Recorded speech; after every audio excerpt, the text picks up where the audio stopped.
телевизорда бир эле аншлаг менен КВМ бар болчу да. Ошондо эңсечим, ушу Орутеге Осляковго барсам мен ушу сонун болот эле кыялым деп. Кыялга жеткенден кийин эмне болот экен? Бывшая Казахстанская лига деген бар. Биринчи эле попыткада биз премьер лига койдук Орт каналына. Ошол замат биринчи оюн бүткөн замат эле менде мотивация төгөндү да. Ойногум келбей калды. Болду, кыялым орундалды, мага жетет дедим да. Тамашаны бүтүргөндөн кийин тойлорду эле алып барып, ушу тиричилик кылам, кино эми каякта кино. Биз үчүн өтө маанилүү кино. Анткени дегенде Кыргызстандагы эң кассалуу кино деген атка конду биринчи аяш. 4 бөлүк кыргыздардык эле. Казакстанда 2 бөлүк бар. 6 жакында ноябрда Россияда чыгат ремейк. 12 кино аяшка эле тиешип эле элестетик эле. Ойлоп көрдүңүзбү эле ушул $1 миллион кино аркылуу тапса болот экен, кыргыз кино аркылуу тапса болот. Айтып атпаймынбы, жок. Мен эч качан антип ойлогон эмесмин. Мен ойлогом, бир 50дөн мен ачсам эптеп бир кыргыз киносу өнүгүп баштайт деп. Оскар алуу кыялыңыз бар экен да? Кийинки режиссерлор мен Оскар алгым келет деп чын эле алгысы келет, бирок айткандан уялат да. Кандай гана аракет болбосун, аракет деген аракет да. Таланты бар болуп туруп аракет кылбаган кишиге караганда таланты жок болгон аракет кылган киши жогору турат да. Мен негизи дайым айтып жүрөм да, эгерде бир жактан сен лидер биринчи болбосоң, мен алектенбей эле койчу депчи. Же лидер болосуң, же биринчи болосуң, же жөн эле кой депчи.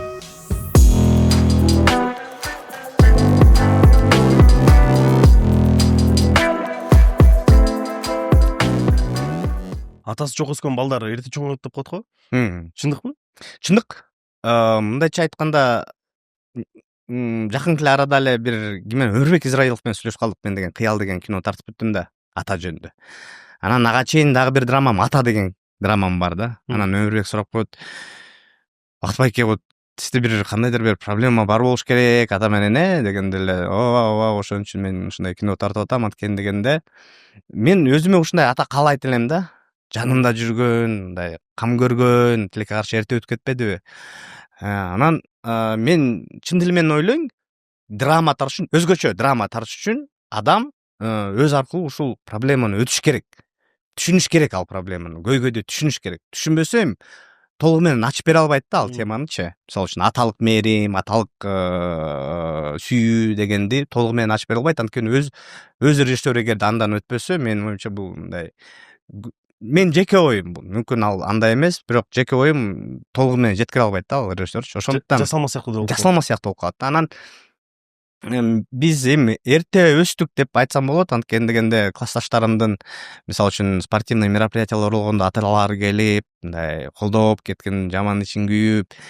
Мен ачык айтайын, мен деген классташтарымды алдачым да, атам командировкада таякта жүрөт депчи. Эми кичинекей баласың да, эми алгың келбейт, өзүңө калп эле алдап коесуң, мындай деп. Апама да айтып коем, айтпай эле койгулачы деп. Ошол жактан эме болду да, биринчи, анан экинчи эме жок да үйдө, мужские руки деген жок да. Анан ал жактан дагы үйрөнө бердик акырындап, бир нерсе сынса апама жардам берип, өзүм бир мусорларды төгүп, өзүм жөө барып мектепке, өзүм мындай көп жерлерден ошол эле чындык негизи. Кыстырма катары Бактыбайке жакшы окуган, үй бүлөдө иштерди кылган, бар жакка жетишкен мындай тың бала болчу экен да. Ооба, бул мындан түздөн түз себепкер бул апам биринчи ирет. Деген баарына жетишчи да. Мен менен спортивный мероприятияларга барат, андан кийин окуумду карап коет, андан кийин өзү иштейт, андан кийин тууган тугушкандар менен бүт жакка жетишчи да, апамчы. Ушундай өзү дагы жакшы окуган апам. Атам да жакшы окуган. Анан айтып атпаймынбы, окуй турган бала окуйт экен да. Апам бизге көп, анан дагы бир нерсе, апам бир да жолу бизди урбай чоңойткон да. Мен ошо таң калам да. Мен 3 балам бар. Мен таң калам да, кантип апам бизди бир урбай чоңойтты депчи. Болбосо дагы жанагы орустар айтып коет, маменькин сынок болуп өскөн жокмун, согушуп эле, тытышып эле, тентек болуп эле жүрдүк. Анан ооба, ушундай эрте эле өстүк. Мен де в плане ушул улантып кетсем, өзү эркек мындай ар бир үй бүлөдө балага пример катары бир эркек болуш керек да. Ошо эркекти турап, ошол эркек өзү эркек болуп өсөт да. Мындай сөз бар экенде, эркеги жок үй бүлөдө өскөн бала кыз кыял болуп калат, же кыз мүнөз болуп калат депчи. Сиз ооба, мындай кылды да, мен азыркы эле жаңы эле айтып бүтпөй калдым. кайсы бир убакта биздин тайкебиз келди. Биздин үйгөчү. Университетте окуйм депчи. Ал университетте окуганын алдында аскерде кызмат өткөн. Анан ал келет, мага до сих пор элдер таң калат, аябай бат тамак жейсиң депчи. 5 мүнөттө эле жеп коем мен тамакты, аябай бат басасың дейт. Тайкем ушундай болчу да. Мен эртең менен алып кетет. Бир 3-4 километр басабыз да. Баскандай мал армияча басат да. Так. Мен артынан чуркайм. Кадимкидей. Жетишип алайын депчи. Ал карабайт, мен уруп да койгон жокмун. Жесең жетишиң, жешпесең жок деп элечи. Армияда жүрчү да. Анан жегенде да ушундай да, эртең менен завтрак кылайын депбиз, тарсас жейт дагы, бол дейт дагы. Мен ошентип көнүп калгам да. Дисциплинанын көп жерлеринде тайкемден да үйрөндүм да. Мындай так жүргөн, мисалы үчүн тайкем бир носкисин 10 жыл, 15 жыл кие берчи. Өзү аккуратненько, бир жыртылып калса мындай өзү аябай билинбей жамап койчу, ушундай тыкан адам болчу да. Майкасы кичине жыртылып калса, четко бир 10-15 жыл носкисин кийчи. Элестет келет. Элестет. Анан дисциплинаны ушул да адам үйрөттү да магачы. Анын өзү аскерде кызмат өткөндөн кийин өзү дагы көп нерселерди айтып калчу да, мындай кылыш керек дегендей кылып, эркекчечи. Ошого да апама ыраазымын. 4 жыл окуду да университетте. Дагы эле тайкем айтып атам, ошо тайкем болсо жалгыз уул болчу. Айылга кетип калып, бирок өзүнүн потенциалы аябай чоң болчу. Механиканы бүткөн, физика математическийди бүттү. Потенциалы чоң болчу, бирок баягы кыргызчылыкка салып, сен ата-энеңдин үйүндө жашаш керексиң. Тайтам как раз мен небере көргүм келип калат, сен жалгыз уулумсуң деп айылга алып кетип калган да. Эми жаманбы жакшыбы ал бизден эмес, бирок мен ойлойт элем ушу тайкем шаарда калып бир жумушка кирсе чоң потенциалы аябай чоң болчу да. Анткени дисциплинаны жакшы көргөн, тактыкты жакшы көргөн, пунктуалдык. Мени болсо көп адамдар билет, мен такыр кечикпейм да. Сизди ошо эме тартуу аянтында диктатор деп айтып коет экен. Ооба. Мындай такыр кечикпейм, аны да тайкемден да. Апам кээде аял киши да все равно кээде кечирип коюшу мүмкүн. Тайкем ушундай болчу. Вообще эч жерден кечикчү эмес. Биз мончага барыш керекпиз мектепке, мончада болосуң. Эчтеке билем деп эле ушинтип эле мени тияка бияка эметип эле чуркатып эле өстүргөн да. Сиздин сурооңузга каралчу да, ошол эмнеге эркектик мисал катары ошо тайкемден көргөм да. Бир аз кайткым келип атат. Сизди айтып атпайсызбы, апаңыз кол көтөрбөй өстүргөн депчи? Сизге азыр оор деп. Мен үчүн бул апаңыздын тарбиясы кызыктуу да. Ал неге мындай көз карашты болду? Анткени мен ата-энем деле дайыма айтып жүрөт. Бизди уруп эле өстүргөн депчи. Мен деле кадимкидей таяк жешмин да, кичине кезимде 2 алсам, 3 алсам. Анан мен үчүн бул аябай түшүнүксүз да. Ал учурда еще ал жакта по-любому барды урчу да. Ооба, биякта бир нюанс бар да. Мен апам мамам бизге эч качан кол көтөрчү эмес, бирок эжелерибиз кол көтөрчү да. То есть апам жокто, эжелер апам кетет да жумушка, анан карындаштарын чакырат деп бир карашып койгулачы, кичинекей кезибиздечи. Эмес ага ошондо деген насилиянын баары ошондо башталчу да. Алар эми жаш там 2 эжем бар азыр. Мен убада бергем, билем, балдарыңар пайда болсун, мен өпкөсүн үзөм депчи. Дагы эле тамашалап жүрөм да. Алар жаш эми, билбейт, өзүнүн балдары жок. Анан мындай оюнчук катары эле сабай берчү да. Тияк ызылдатып эле бияка чуркатып, бияка чуркатып. Эптеп бир күн өтүш керек болчу да кээдечи, жине келсечи. Биз дагы эми тентекпиз да, кичинекей балабыз, билбейбиз. Анан апам эч качан урчу эмес, бирок эжелерибиз прям жакшы эле дүкүлдөтүп турчу да. Бирок тайкем андай жок болчу. Ал кебетеси менен эле айтып койчу да, депчи. Дегенде эле зыт деп эле чуркап калчубуз да. Ошондуктан жок, прям такыр эле бизде андай болгон жок деп айта албайм да. Апам ооба, мен айтып атпайм, дагы эле таң калам эмне үчүн. Апам көп эле жинине тийдик биз карындашым экөөбүз. Өзгөчө карындашым аябай көк бет болчу да, кичинекей кезинче. Колунан не тийсе сындырчу да. Сонун радиоприемник, илгерки советский мындай пластина коюп эметкен, аябай сонун болчу да. Ошону вдребезги мен көрүп атам да, мамам жине келип атат, мындай сабагысы келип атат да, мынтип карап туруп. Эме үйдө орусча сүйлөчү, так собрала деп койду. Болду. Ичинде эмне болгонун мен көрдүм да, явно эле сабагысы келатат да, мындай жини келип атат. Аябай жакшы көрчү ошол. Эмне кылып койт, пластиновый, радиоприемник, ошондой сыяктуу. Аябай жини келип, мен деле бир жолу ошондо сейфинде бир $100 бир урдап алгам да. Урдап алгам, кичинекей балам да, эме шоколад макалат алам деп туруп.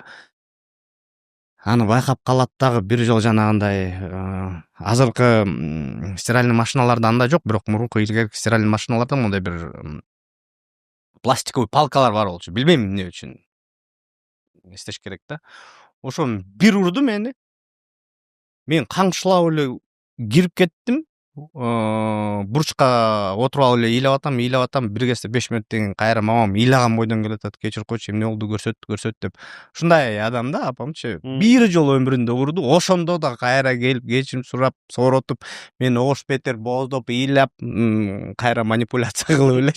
Мен аябай урдуң артуда деп эле, анан ошол эсимде бир эле жолу ушундай мен уруп өз ыңгайсыз болуп кетти. Өз ыңгайсыз болуп кетти да.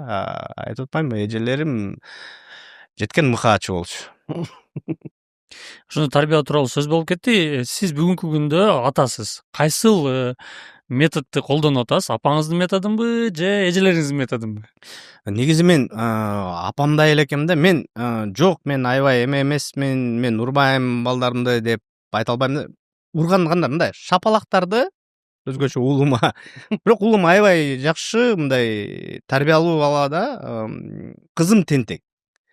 Кызымды кээде мындай чымчып коем, же баламды чымчып койгондо апамдаймын да. Кайра эле 5 мүнөттөн кийин ушунчалык мыкаачы зөөкүрмүн, эмнеге тийбедим. Ошол күн бою мен жей берем да өзүмдүчү. Жей берем. Сен жаман атасың, сен жаман адамсың, сен деген апаң бир кол тийгизбей ошого эмне ага шапалак бересиң, эмне аны чымчыйсың, эмне кыйтырасың деп элечи. Жей берем.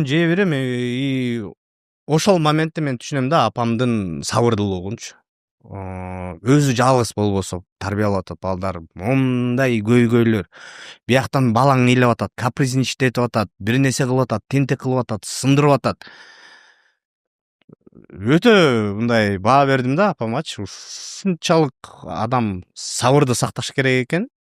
Балдарды өстүрүш үчүнчү. Ошол үчүн бизде кыргыздарда айтып коет окшойт, балдарды төрөгөндөн эмес, чоңойткондон эме кыл депчи, ошого сыймыктан депчи. Ошондуктан мага азыр оор да балдарды кантип жакшы сөздөр менен кантип тарбиялайм дейт. Анткени мисалы үчүн кызым өтө тентек. Көкбет, карындашымды точ тураган да. Көкбет. Бир 100 жолу айтыш керек. Мындай кыймылдаш үчүнчү адам, ал кызчы. Жакшы көрөм, бирок 100 жолу айтыш керек. Келинчегим дагы күн сайын психовать этет. Ой, ушул кызың укпайт мени деп эле. Мен кайра жинне тийип коем келинчегиме. Самовыражается человеком, мейлем, такыр эле мындай баарын уга берген балдар болсо дагы туура эмес, кичине коомго да даяр болуш керек. Аргасы нерселер даяр болуш керек депчи. Мындай сөздөрдү кандай эгерсең, мындай коомдо чөйрөдөн бир мындай бир мүнөздөгү адамды жаман көрсөң, сен үй бүлөңдө да балдарың арасында ошондой мүнөз чыгат. Так ошондой. Бизде айтып атпаймынбы, менин карындашым ушундай көкбет болчу да. Аябай көп урушчубуз карындашым, мен жаман ыйлатчымын карындашымды. Сен эмне кылып атасың деп эле. Азыр мына өзүм кызым ушундай болуп калды. Андан кача албай калдык. Мен өзүм бул сиз менен интервью даярданып атканда, эми азыр интернетте болгон интервьюларыңызды, статьяларды окуп чыккам да. Бирок тилекке каршы ушул КВНга барган жолуңуз жөнүндө көп айтпапсыз да. Негизи эле маалымат аз экен да. Мурун балким бергенсиз, эмте канча заман ал уже биз үчүн не актуален, зумерлер үчүнчү. Мага кызыктуу. Ушул ушундай үй бүлөдөн чыгып КВНга жол кантип таптыңыз? Менимче мындай дисциплинаны катуу кармаган адамдар булар тамашага эмес, элдерди күлдүргөнгө эмес, өзү мындай финансылык структураларга же ушундай структураларга кетет го, мындай балдар өзү негизинен. Мындай болгондо мен апам айтат, дайыма мындай орусча айтканда любознательный болчумун да. анан гиперактивный болчумун. Анан садик кезинде деле, бала бакча кезинде деле мен мындай двухъярусный кроваттарда бар тихий час болгондо элдин баарына анекдот айтып берип эле, кичинекей балдарга ха-ха, воспитательдер урушуп эле, так, бакыт спать деп эле орус садик болчу да, бала бакча. Ошол кезде эле анан двордо, көчөдө дайыма мындай лидер болчумун. Мектепте ар кандай жана кичинекей кезде ырларды айтып берип, сен газеталарды жазап, жана театральный постановкаларда баарынан деген өзүм уюштуруп, өзүм кызыгып, аябай эметчимин. Анан бир кезде КВНди мен илгерилеп, калп айтпасам 97-96 жылдан бери көрүп баштачымын да. Андан башка КВН эме, ал кезде телевизордо башка эчтеке жок болчу да, юмористический. Мен аябай жакын болчумун тамашалаганга, тамашакөй болчумун да. Айтып атпайм, анекдот айтып берчүмүн, анан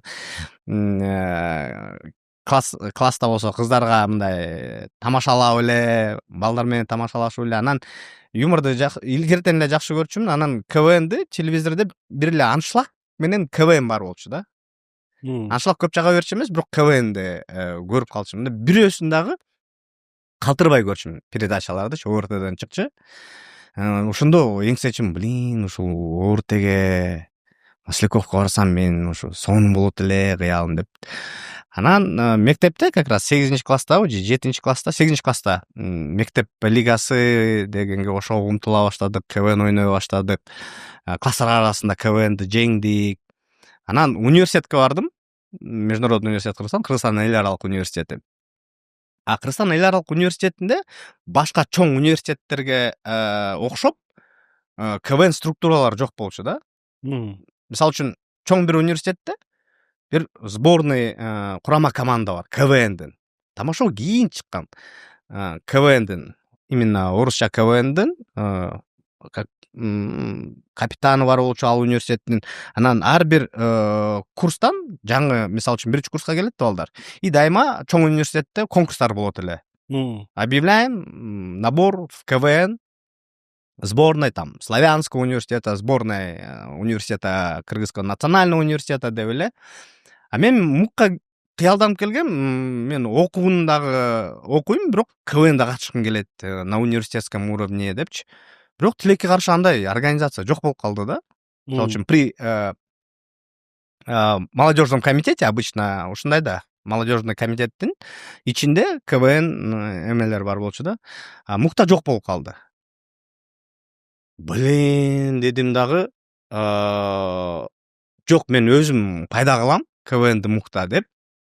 Улуу курстагы балдар менен КВН, межфакультетский КВН ойнодук, уюштурдук. Ошондо биз 2-чи орун алып калдык, 1-чи курс болуп. 2-чи курстун же 3-чү курстун балдары 1-чи орун алды. Анан ошондон ары биз мен балдарды көрдүм да межфакультетский оюнда. Анан бияктан, тияктан курама чогулду. Жүр ойнойбуз. Азыр эмеге барабыз, Евгений Львович Акопянга барабыз депчи. Ал кезде эң популярный КВН Дворец спорта ушу Евгений Львович Акопяндык болчу. Жүр ойнойбуз деп туруп курама команда кылдык. Курама команда кылып кирдик. Киргенде эле жана премьер лигасына түштүк. Ал кезде премьер лига деле күчтүү болчу. Ошо КВН Кыргызстананыкычы. И 1-чи жылы эле финалга чейин ойнодук да. Здорово. 1-чи жылы финалга чейин ойнодук. Аябай мотивация болдум. Жок, мен эмдиги жылы жогорку лигасына чыгам деп. Ал жакта жеңиш үчүн бир нерсе берчүбү? Ооба, баягы эле грамота, баягы эле. Анын эч айырмасы жок. Тамашоодо дагы, эмелерде дагы мындай темирден кубок берет, грамота берет. Ошол болчу. Бирок биз үчүн ал кереги жок болчу. Биз үчүн жеңүү эптеп бир Сочиге жетиш керек да. КВНщиктин эң чоң кыялы Сочиге жетип, 600 команданын арасында өзүңүн оюнун көрсөтүү болчу да. Анан ушинтип эле катышып калдык КВНге. Ал кезде Эрмек Нурбаев деле ойночу КВН Кыргызстанда, чогуу эле ойночубуз. Ошол үчүн биз Эрмек менен тең туштай элебиз да, мындай. Тамошонун баардыгы Эрмек байке дейт го. Биз Эрмек менен чогуу ойночубуз да. Мен Эрмекти КВНщик көзүндө көрчүмүн. Чогуу атаандашчыбыз бир сахнада. Анан ошентип эле КВН ойноп калдык. Кийинки жылы ошо жогорку лигага чыктык. Университетте КВН структурасын карап калдым мен, башчысы КВНдин эмеси. Ошол жакта эле мындай лидерлик. Ооба. Барын уюштуруу. Окууну да таштаган жокпуз. Анан 3-чү же 4-чү курста молодежный комитеттин башчысы болдум. КВНдин башчысы болдум. Мен с гордостью айта алам, ошо МУКтагы КВНди биз баштаганбыз депчи. Азыркыга чейин билбейм барбы жокпу, бирок анда бизден кийин уже көп жылдары КВН бар болчу да биздин университетте.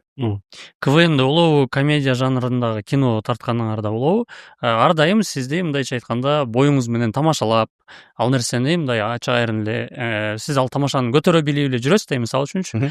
Азыркы учурда ошол тамашалар болсо, азыркы зумирлердин заманында аны буллинг демек. Буллинг. Сиз ошону өзүңүздүн убагыңызда кандай сездиңиз эле? Буллинг деп эсептей элеңиз же кандай? Негизи мага юморист катарычы азыркы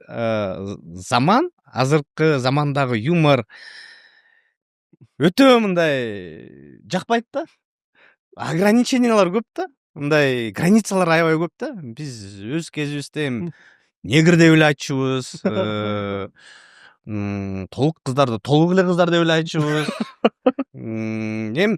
Бул мисалы үчүн мен дагы эле, мисалы үчүн мен боюма тийишкенде тура кабыл алам да, самоирония. Менин оюмча акылдуу адамдын самоирония деңгээли өтө жогорку болуш керек.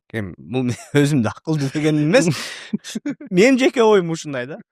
Анан азыркы замандагы КВНди деле байкасаңар, он стал беззубый деп коет орусчачы. То есть мындай острый социальный нерселерди чыгара албайсың. Мындай бирөөңү кичине тамашалап коеюн десең коркосуң да. Азыр эртең ой это абьюз, ой это буллинг, ой это кринж деп эле билбейм эми. Юмор да, чыгармачылыкта эле да. Чек болбош керек. Албетте, конечно, жана личный границаларга өтүп кетпеш керек. Бирок семиз болсоң семизсиң да, кичинекей болсоң кичинекейсиң, арык болсоң арыксың, это физическое да, мына адамдык сапатыңды эч ача албайт да булчу. Билбейм аябай жаман көрөм азыркы заманда юморду. Негр болсоң негрсиң де. Негр болсоң негр да, комментарийди азыр. Жок, афроамериканец туура. Бирок биздин мындай туура түшүндүрүп бериш керек. Биздин заманда доорубузда биз афроамериканецтерди негр деп жүрүбүз. Жаман ой жок эле айтчубуз. Негр экен деп жаман ой жок эле айтчубуз. Азыр ушул сөз аябай негативдүү окрас алды да. Аны биз деле түшүнүп атабыз. Ошон үчүн биз деген афроамериканец деп мен ага макулмун. Бирок биз кезде ал сөз кандайдыр бир негативи жок болчу да. Жанагы оруспу, орус дечүбүз. Мисалы үчүн түрктү түрк, корейцти корейц. Мисалы үчүн азыр оштукту оштук десең таранат го. Бирок көлүк десе көлүк тарынбайт, туурабы? Анан ошого да таң калам да, мисалы үчүн мен өзүм келинчегим оштон, көп досторум оштон. Бирок аларга дагы мисалы үчүн мына оштар деп эле мүмкүн ошондо сиңип калып, ошо үчүн негативдүү угулат да. Бирок мунун эч бир негативи жок да, менин оюмчачы. Көлүк десе көлүк, таластык десе таластык, оштук десе оштук дегендей эле да, ошондой сыяктуу да. Жаман комментарий жазбагыла.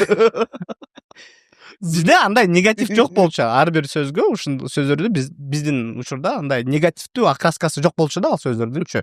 Кадимкидей эле мындай көрүнүш болчу. Азыр айтып атпайм, азыркы доордо сөз сүйлөгөндөн коркосуң го, чиркин. Мен уже челесим ооруп калды. Подкасттын башы эле мен кино тасмаңызды биринчи жолу 12 жашымда көрсөм, анан YouTube пайда болуп баштап, YouTube'да эң биринчи тааныш баштаганда ошол учурдачы, анан YouTube'да карап чыкканда, ошол КВН менен тамаша баштаганда, мен билесиң го, мындай бир нерсе издеген, сен дайыма өзүң кыргыздарны издегенге аракет кыласың го. Биздин кыргыздар болсо го чиркин деп туруп, анан биринчи жолу ошол сборная тамашаболду көргөм да. КВНде ойногонбуз. Ошондо аябай сыймык кылдым эле, биздин кыргыздар ушул жака чейин барыптырбы деп. Анан ошол жакта баягы эле сиз жеңишбай эке менен. ооба. Ошол жака чейин демек сиз ошо кыялыңызга жеттиңиз да. Азыр айтып атпайсыз башында кыялданчумун деп. Бул жолу канчалык оор болду, жеңил болду же? Негизи биз аябай везунчикпиз да. Мен биз Сочиге барганда көбүнчө командалар Сочиге жок дегенде премьер лига, высший лига деле эмес, жок дегенде биринчи лига деген үчүнчү по значимости лига бар болчу. Жада калса ошол лигага түшүш үчүн 7-8 жыл бою Сочиге келгендер бар болгон да. Элестеткиле, канчалаган командалар канча жылдан бери жок дегенде биринчи лигага түшөбүз депчи. Биз болсо среднеазиатский КВН в Казахстане Алматыда уттук, биринчи орун алдык. Андан соң Высшая Казахстанская лига деген бар. Ошол жактан биринчи орун алдык. Ошол жылы эле биз Сочиге бардык да. Биринчи эле попыткада биз премьер лига койдук. ОРТ каналына. Менин оюмча бул аябай чоң жетишкендик да. Аябай бул КВН үчүн негизи редкость да. Бат өтүп кеткен. Биринчи эле жолу Сочиге барып, премьер лига өтүп кеткен, бул редкость да. Анан ушундай болуп атпайбы, мен капитанмын өзү.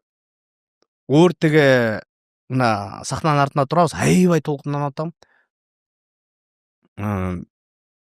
Саламдашуу конкурсун өткөрдүк, андан кийин стем конкурсун өткөрдүк. Ортосунда разминкабы же биатлон беле ошондой бир конкурс болду. И оюн бүткөндөн кийин эле ичимде кандайдыр бир мындай опустошение болду да. Мындай кыялым бүттү да. Мен кыргыз ушул суроо берейин деп аткам да, көп адамдар мына бир нерсени кыялданат да, кыялга жеткенден кийин эмне болот экен? Ооба. И мындай мотивация сразу түгөндү да. Сразу токтоду да. Мен ушундай, мен аябай жакшы көрөт элем КВНди. Дагы эле жакшы көрөм. Мен КВНге 1000 иртебе ыраазымын. Ушул менин чыгармачылык жашоомдо эң сонун мындай трамплин болду. Аябай сүйөм КВНди. Бирок ошол замат, биринчи оюн бүткөн замат эле менде мотивация түгөндү да. Ойногум келбей калды. Болду, кыялым орундалды, мага жетет дедим да.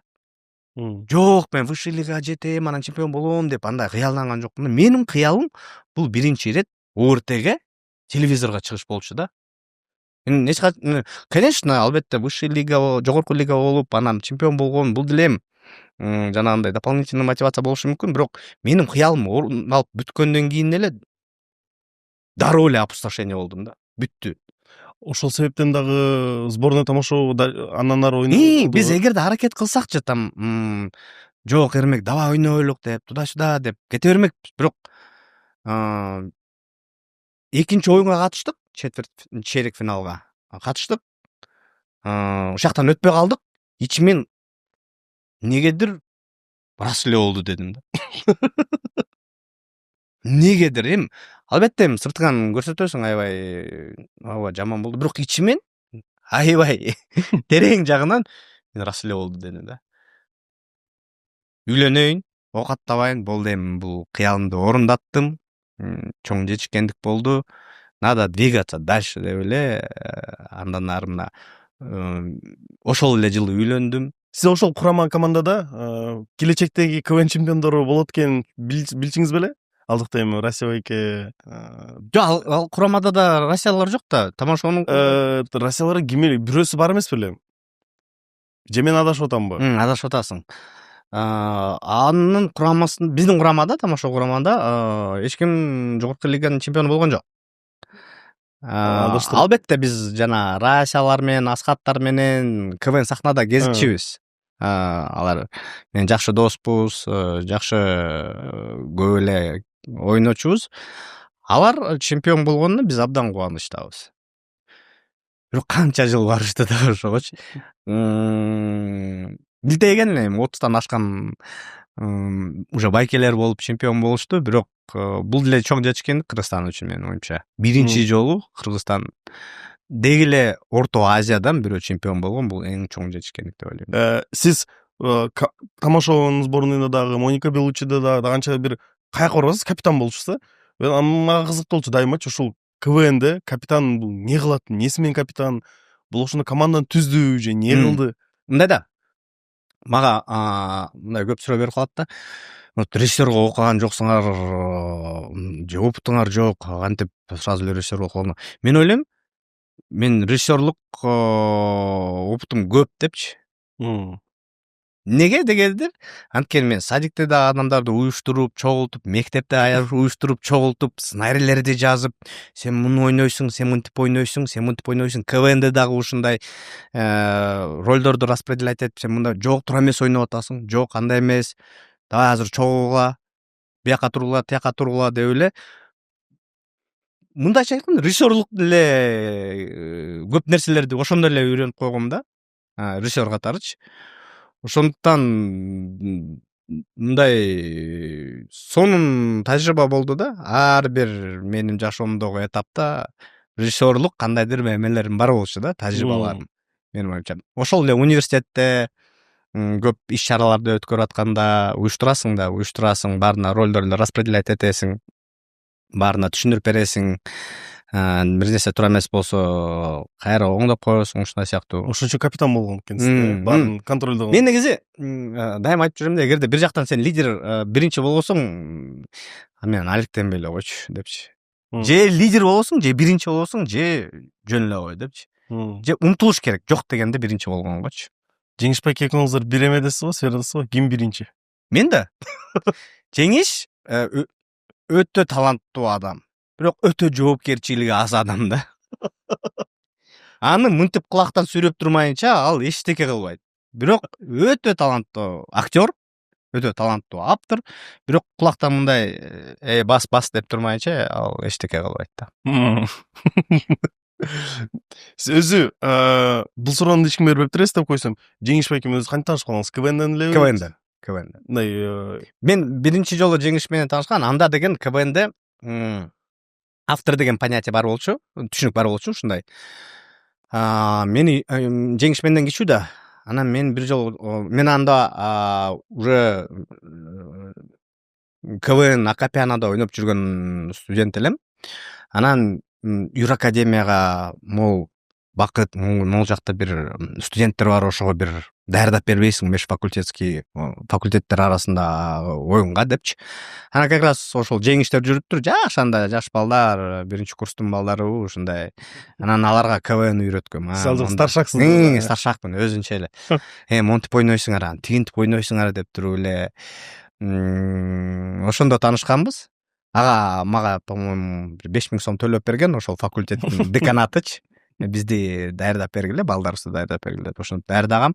Ошондо канча 2-чи же 3-чү орундар алышкан. Бирок ошондо таанышканбыз. Андан соң КВНда болду, КВН таласында да кезип жүрдүк. Ал биз жогорку лигада ойноп жүргөндө алар премьер лигада ойноп жүрүштү. Ушундай көп. Көп эле кесилип калыптык. Анын үстүндө биздин университет менен Юр Академия жакын болчу да. Ашып кетсе бир 150-200 метр арасында. Бирибизге дайыма конокко келип турчубуз.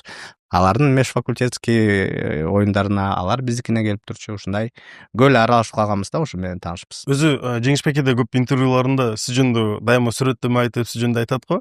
Сиз эгер Жеңишбекке сүрөттөсөз кандай болмок? Биз деле неме кылалы, ответ кылып коюңуз да сиз дагы. Жок, мен айтып атпаймынбы, такыр эле жоопкерчилиги жок адам, билбейм кантип үч баланын атасы болуп жүрөт депчи.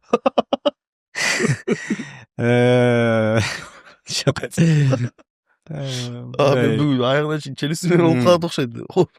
Азыр кичине болсо да, кичине мүмкүн балдардын атасы болуп кичине өзүнө келип баштады, бирок илгери, мисалы үчүн биринчи кинобуздун напарниктери тартып атканда ал өтө көп урушчубуз да. 1 саатка кечигет, 1,5 саатка кечигет съемкаларга. Мен айтчым эле, мынакта улуу байкелер, улуу актер байкелер бар, ошолорду сыйлабайсыңбы жок дегенде, тышыбы илебеган менен. Акыркы таптарда мен эме деп коркута баштадым, акча жагынан кыскартып салам деп. сразу эле дисциплинасы оңолуп кетти да. Жоопкерчилиги оңолуп кетти. Бирок айткандай эле өзү сценарист катары аябай таланттуу, актер катары аябай таланттуу, режиссер болуп көрдү. Өтө жаккан жок, слишком много ответственность экен деп туруп. Ал Айыл Кемп деген кинону режиссер болуп тарткан, ошондо бир 10-15 килограммга арыктап, мындай эле болуп калганда, жок, Кудай сактасын, болду, болбойм деп режиссер. Ошондон кийин мүмкүн мени түшүнүп баштады, кечикпей баштады. Ошол. Сиз убакыт тууралуу бир интервьюсун сөз айткан экенсиз да, убакыт бул мен берген эмес, сен берген нерсе эмес, бул жаратканга мага берген. Белеги. Мен Жеңишке дайыма айтам да, Жеңиш, сен менин убактымды алганга эмең жок депчи. Укугуң жок. Бул убакытты сен мага берген эмессиң. Бул убакытты мага жараткан берген. Анан ар бир мен кетирген убакытым сенин мойнуңда депчи. Любой адам кечиккенде деле мен дайыма айтам да, андай болбойт. Бул убакытты мага жараткан берген. Сенин эч кандай акың жок ал убакытты менден алганчы. Анткени сага мен берген эмес, мен жараткан берди да. Ошондуктан бирөөнүн убактысын сыйлаш керек. Мен аябай жек көрөм кечиккен адамдарды. Өзүм да кечикпейм. Башка адамдардан да суранат элем да, ошо кечикпегиле, анткени дегенде бул убакытты силер берген жоксуңар мага. Бул жараткан берген. Ошон үчүн бири-бирибизди сыйлайлы, бири-бирибиздин убактыбызды сыйлайлы. Анткени жашоодо эң баалуу нерсе бул убакытта. Бул философский жооп болду. Эми менде суроо бар да, бизде командада да ошондой мүчөлөр бар да. Анан кийин мен алардын жообун сизге айтсам, сиз ошолорго жооп кайтарып койсоңуз. Биз творческий адамбыз, бизди райын жетпеш керек дегендерге эмне деп жооп беребиз? Творческий адам бул экинчи орунда турат да. Биринчи ирет сен адамсың да. Адам катары адамды сыйлабасаң, зачем тогда уже творческий, не творческий, не имеет значения да. Биздин группада, бизде үчөөбүз да, группа, авторский группа MB Pro Studio деп турабыз да. Анан аякта эме деп жазылып турат да. Азыр мен силерге окуп берем. Мен илгери эле окуп койгом да бул фразанычы. Эскертүү катары. Эскертүү мындай. Прям алар көрүп турат да, ошол надпистичи кирген сайынчы, кечиккендерчи. Эме деген надпис окуп койгом. 3 простых пути к развитию и расцвету. Не опаздывать, держать слово, быть ответственным. Без них все ваши жалобы на жизнь и все геройские слова летят в пух и прах. Это начиная от мелкой встречи до глобальных проектов. То есть неважно кандай отмазка табасың, сен творческий адамсыңбы, не творческий адамсыңбы, биринчи ушул 3 тартипте сакта, андан кийин сүйлөшөбүз. Мен өзүм жаман болуп кеттим. Биз 6-да баштайм деп эдик подкасттычы. Анан сиз эрте келип калбадыңызбы? Бирок биз убакыт эле келдик да, бирок все равно өзүмдү жаман сезип кеттим.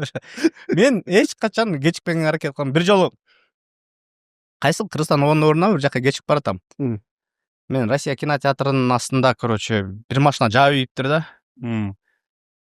Блин, номерин алтырган жок, же эчтекеси жок, пипилдетип атам, где-то 10 минут, 15 минут пипилдетип атам, 20 минут пипилдетип. Анан мындай айла жок тротуар менен чыгып кеттим да. Анан бирөө аны видеого тартып алыптыр. Все, бактуу Осмонхан өзүнчө жылдыз болуп кетиптир, айланайын, туда-сюда деп туруп, социалдык тармактарда эме болуп кетти, жайылып кетти да. А мен ушунчалык жаман көрөм кечиккенди. Кыргызстан обондоруна бардым, интервьюга бардым. Зато кечиккен жокмун да. Бирок ушул менин жоопкерчилигим үчүн жана социалдык тармактарга чыгып кетти да. Хайп болуп кеттим да. Эми кайра окуяга кайтып келели. Мен пока чечим чыгып кала элекчи, аябай өкүм келип. Бактыга келесем эле кайра эле мен эстеп кетип атам да. Бир тууган чыкты. Сиз өзү тамошаны бүтүргөндөн кийин эме деп ойлогон экенсиз да, ушул тойлорду эле алып барып, ушу тиричилик кылам, кино, эми каякта кино депчи. Мен ошол учурда кызыктуу да, кинонун абалы ушунчалык начар беле. 2012 ойноп бүттүк биз. Ал кезде эмне чыккан эле? Ал кезде эчтеке жок эле. Эми бир Курманжан датка 2013 чыктыбы, калп айтпасам. Ага чейин, Курманжан даткага чейин Күжүмпөө деген чыкты, элдер келе баштады. Бирок ал кинолорго чейин такыр кино жок эсе болчу да. Культурада эле жок. Бул бир, экинчиден камера, техника деген аябай кымбат нерселер эле. анан бирин серин кинолор чыгат эле, биздин шаарыбызда ашып кетчү бир 4-5 кинотеатр бар эле. Деги эле перспектива өсүш деген анда көргөн эмес элем да. Ишенич деле жок. Ошондо тойлорду алып барып калгам. Анан бизге сунуш түшкөндө, могу киного сценарий жазып көрбөйсүңөр дегенде биз өтө сыйлайм да негизи кино искусство дегенди аябай сыйлайм. Мен өзүмө сөз бердим эле, эгерде вот сценарийбиз болбой калса, кинобуз окшошпой калса, анда мен киришпей эле коеюн, тойду эле алып барып эле жүрө берейин депчи. Сиз азыр киного шашып кетесиңиз. Сиз анткени кино тартканга чейин ушу эки адам деген шоуну долбоорду. Менде ушундай, бизде ушундай ойлор бар болчу да, Жеңиш экөөбүзгөчү. Өзүбүзчө бир жакшы долбоорлорду ачалы, телевидение болобу, ютубка болобу, өзүбүздү багып, өзүбүздүн атыбызды акырын көтөрөлү, как тандем катары, партнерлор катары. Биз акысыз иштедик да, бесплатно иштедик да. Ал долбоордочу 2 жыл катары. Билбейм, мүмкүн ошол долбоордон кийин бизге сунуш түшүп калдыбы, мындай киногочу. Таасир этти го дейм, таасир этти окшойт деп. Анткени мен Жеңишке айткам да, Жеңиш жок, мен таможняда иштейм деп бир нерсе кылып оокат кылам дегенде, койт бере, кичине сен деле чыгармачылыкты жакшы көрөсүң, мен деле жакшы көрөм. Азыр болсо кичине атка иштеп туралы, акысыз, кийин атыбыз биз үчүн иштеп берет деп. Менин оюмча ошондой сыяктуу эле болуп калды окшойт. Анткени дегенде 2 адам долбоору көп эле адамдарга жаккан да. Көп, кийин да көп сурап калышкан, эмнеге уланткан жоксуңар деп. Анан биз айттык, биз киного аралашып кеттик, ушундай болуп калды деп. Ошондо сиз долбоорду мындай акысыз иштеп тартып аткансыз, чыгарып, а бул жакта тойлор аркылуу өзүңүздүн билүүңүздү багып жашагансыз. Бирок мындай да, азыркы тойлор сонун. Анда тойлордо сезонность деген бар болчу. Бир гана күздө тойлор болчу. Кышында той болот деген бул бирөөнүн оюна да келген эмес. Жазында бирин серин тойлор болушу мүмкүн, бирок тойдун 90% күзүндө өтчү. 9 ай бир нерсе кылыш керек болчу да, күзгө чейин. Эмне кылдың? Эчтекемин келинчегим менен акча берип турчу карызга дечи, мен ушундай да, тойдун ушунусу ал кезде ушундай. Азыр эми жайында деле той өтүп атат, кышында деле той өтүп атат, ушундай да. Андай ал кезде андай жок болчу да. Анда только сезон болчу да. Короче, бир сезондо акча топтоп, анан бир жыл выживать этиш керек болчу. Анан ошол долбоор менен алектендиңиз, ушинтип жашап келип атасыз, анан сунуш түштү. Сунуш түшкөндө биринчи жолу кандай мындай эме болду? Мен жаңы эле айтып бердим го, мен кинону искусство катары көрөм, өтө сыйлайм да. Мен өзүмө сөз бергем, Жеңиш экөөбүз тең ушу сценарий жазып көрөлү. Эгерде кино элге жакса, мүмкүн бизде келечек бар ушул индустрияда. Жок, жакпаса, анда жөн эле коелу, эми биз дагы анткени дегенде ушунчалык сыйлайм ушул кино искусствону. Мен илгери эле кичинекей кезимден бери эле киного аралашкым келчү да, бирок ал кезде кинодо деги эле келечек жок болчу да. Бул эме дегенде экен, мен кичине кезимде футболчу болгум келчү да. Кыргызстанда кайсы футбол? Ооба, ошондой эле. Азыр өркүндөп атпайбы? Кудайга шүгүр, бизде деле ушундай болчу да, биз ишенч эмеспиз. Анан бир четинен кичинекей кезимдеги кыялымды орундатканга мүмкүнчүлүк болуп атат.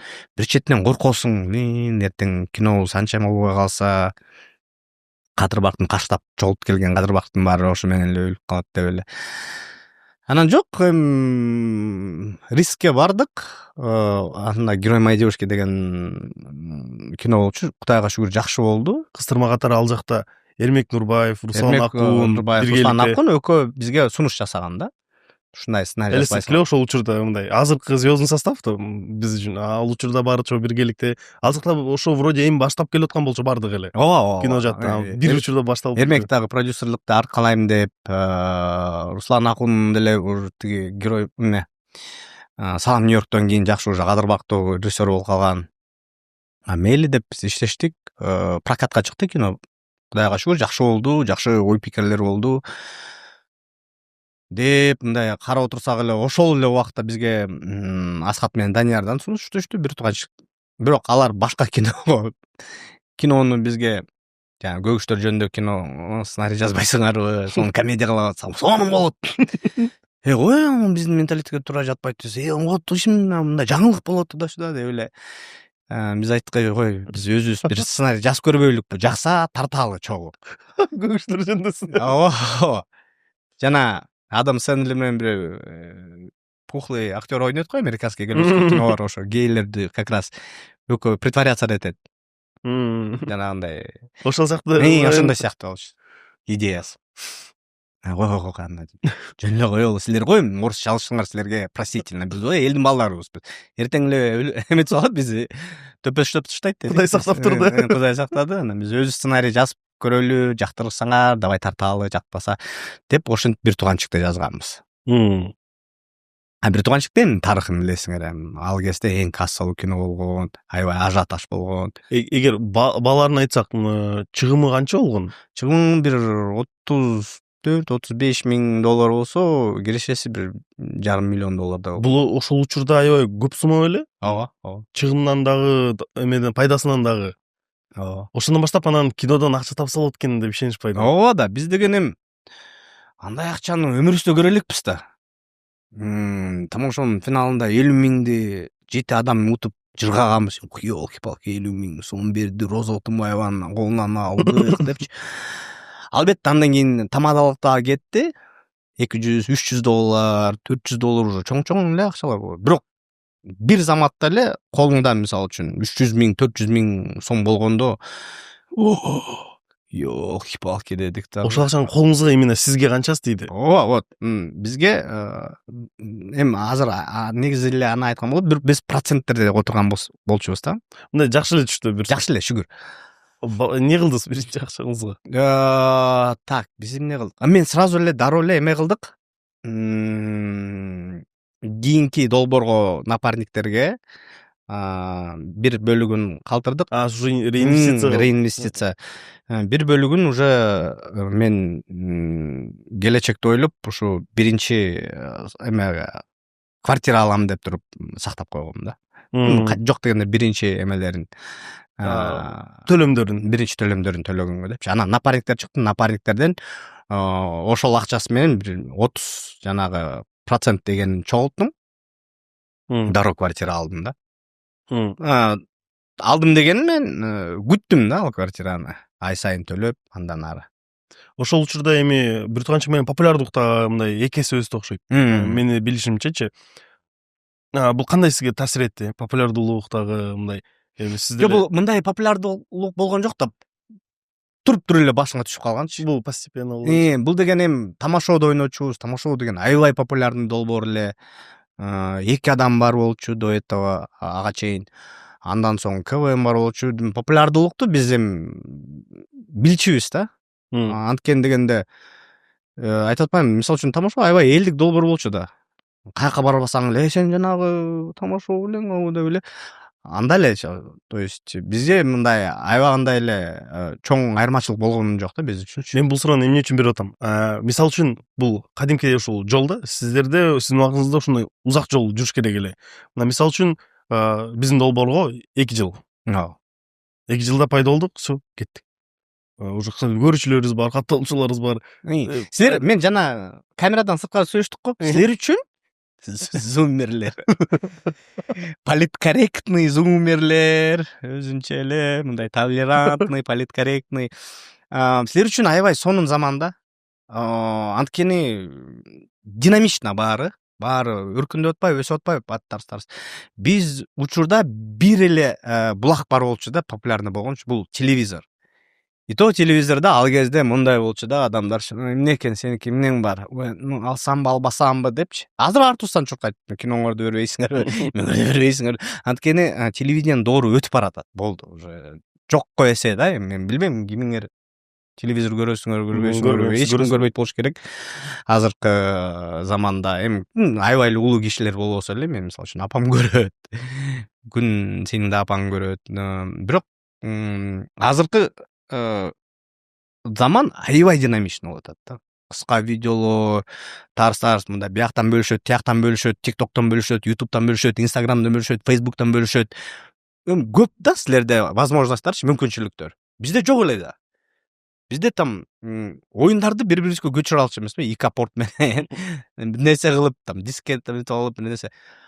Азыр мисалы үчүн сага тамашоонун диски же там КВНдин диски пока жеткенче сен атайын ага барыш керексиң базарга, пиратскийлерди издеш керексиң, табыш керексиң, алыш керексиң, анан эле көрө аласың да. Азыр бир эле клик да.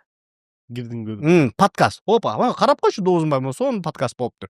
Ал алат да, ух ты деп туруп кайра Facebook'тан же Instagram'дан же TikTok'тон оңой да. Мүмкүнчүлүктү пайдаланып бул подкаст менен бөлүшкөндү унутпаңыздар. М. Азыр барып туруп бөлүшүп алгыла. Силердики оңой. Кудайга шүгүр. Азыркы заманда жылдыз болуш бизге караганда калп айтпайм бир 10 эсе жеңилирээк. 10 эсе деп эсептейсиз. 10 эсе. Сизге бул капа кылабы бул? Жок, капа кылбайт. Эң сонун нерсе да булчу. Мен каалабайт элем, бизде таланттар көп да. Таланттар көп и азыркы заман сонун мүмкүнчүлүк да. Чыктың, көрсөткүн таланттарыңды. Албетте бардык эле жылдыз болгондор азыр мен жеке оюм боюнча бардык эле таланттуу эмес, бирок как минимум аракет кылып атат да. Башкалар таланттуу болуп, бирок эчтеке кылбай эле да. Анын кыстырма катары айтып атпайсыз, таланты жоктор, мындай жаман аркылуу нерселер үчүн популярдуу болгон адамдар эми алар деле кадыр баркы жок да. Алар деле акча таппайт эми. Бирок как минимум алар биринчи кадамдар жасады да. Аракет кылып атышат да. Кандай гана аракет болбосун, аракет деген аракет да. Аракетти сыйлай билиш керек. Баа бериш керек аракеткечи. Мисалы үчүн жөн эле болбогон видеолор тартып атат, бирок көп тартып атат. Бир кезде бир видеосу өтүп кетти, подписчик жоголтту. Кандай гана болбосун, бул аракет. Таланты бар болуп туруп аракет кылбаган кишиге караганда таланты жок болгон аракет кылган киши жогору турат да. Ошондуктан канчалык таланттуу болбогун өзүнчө элечи аракет кылгын да.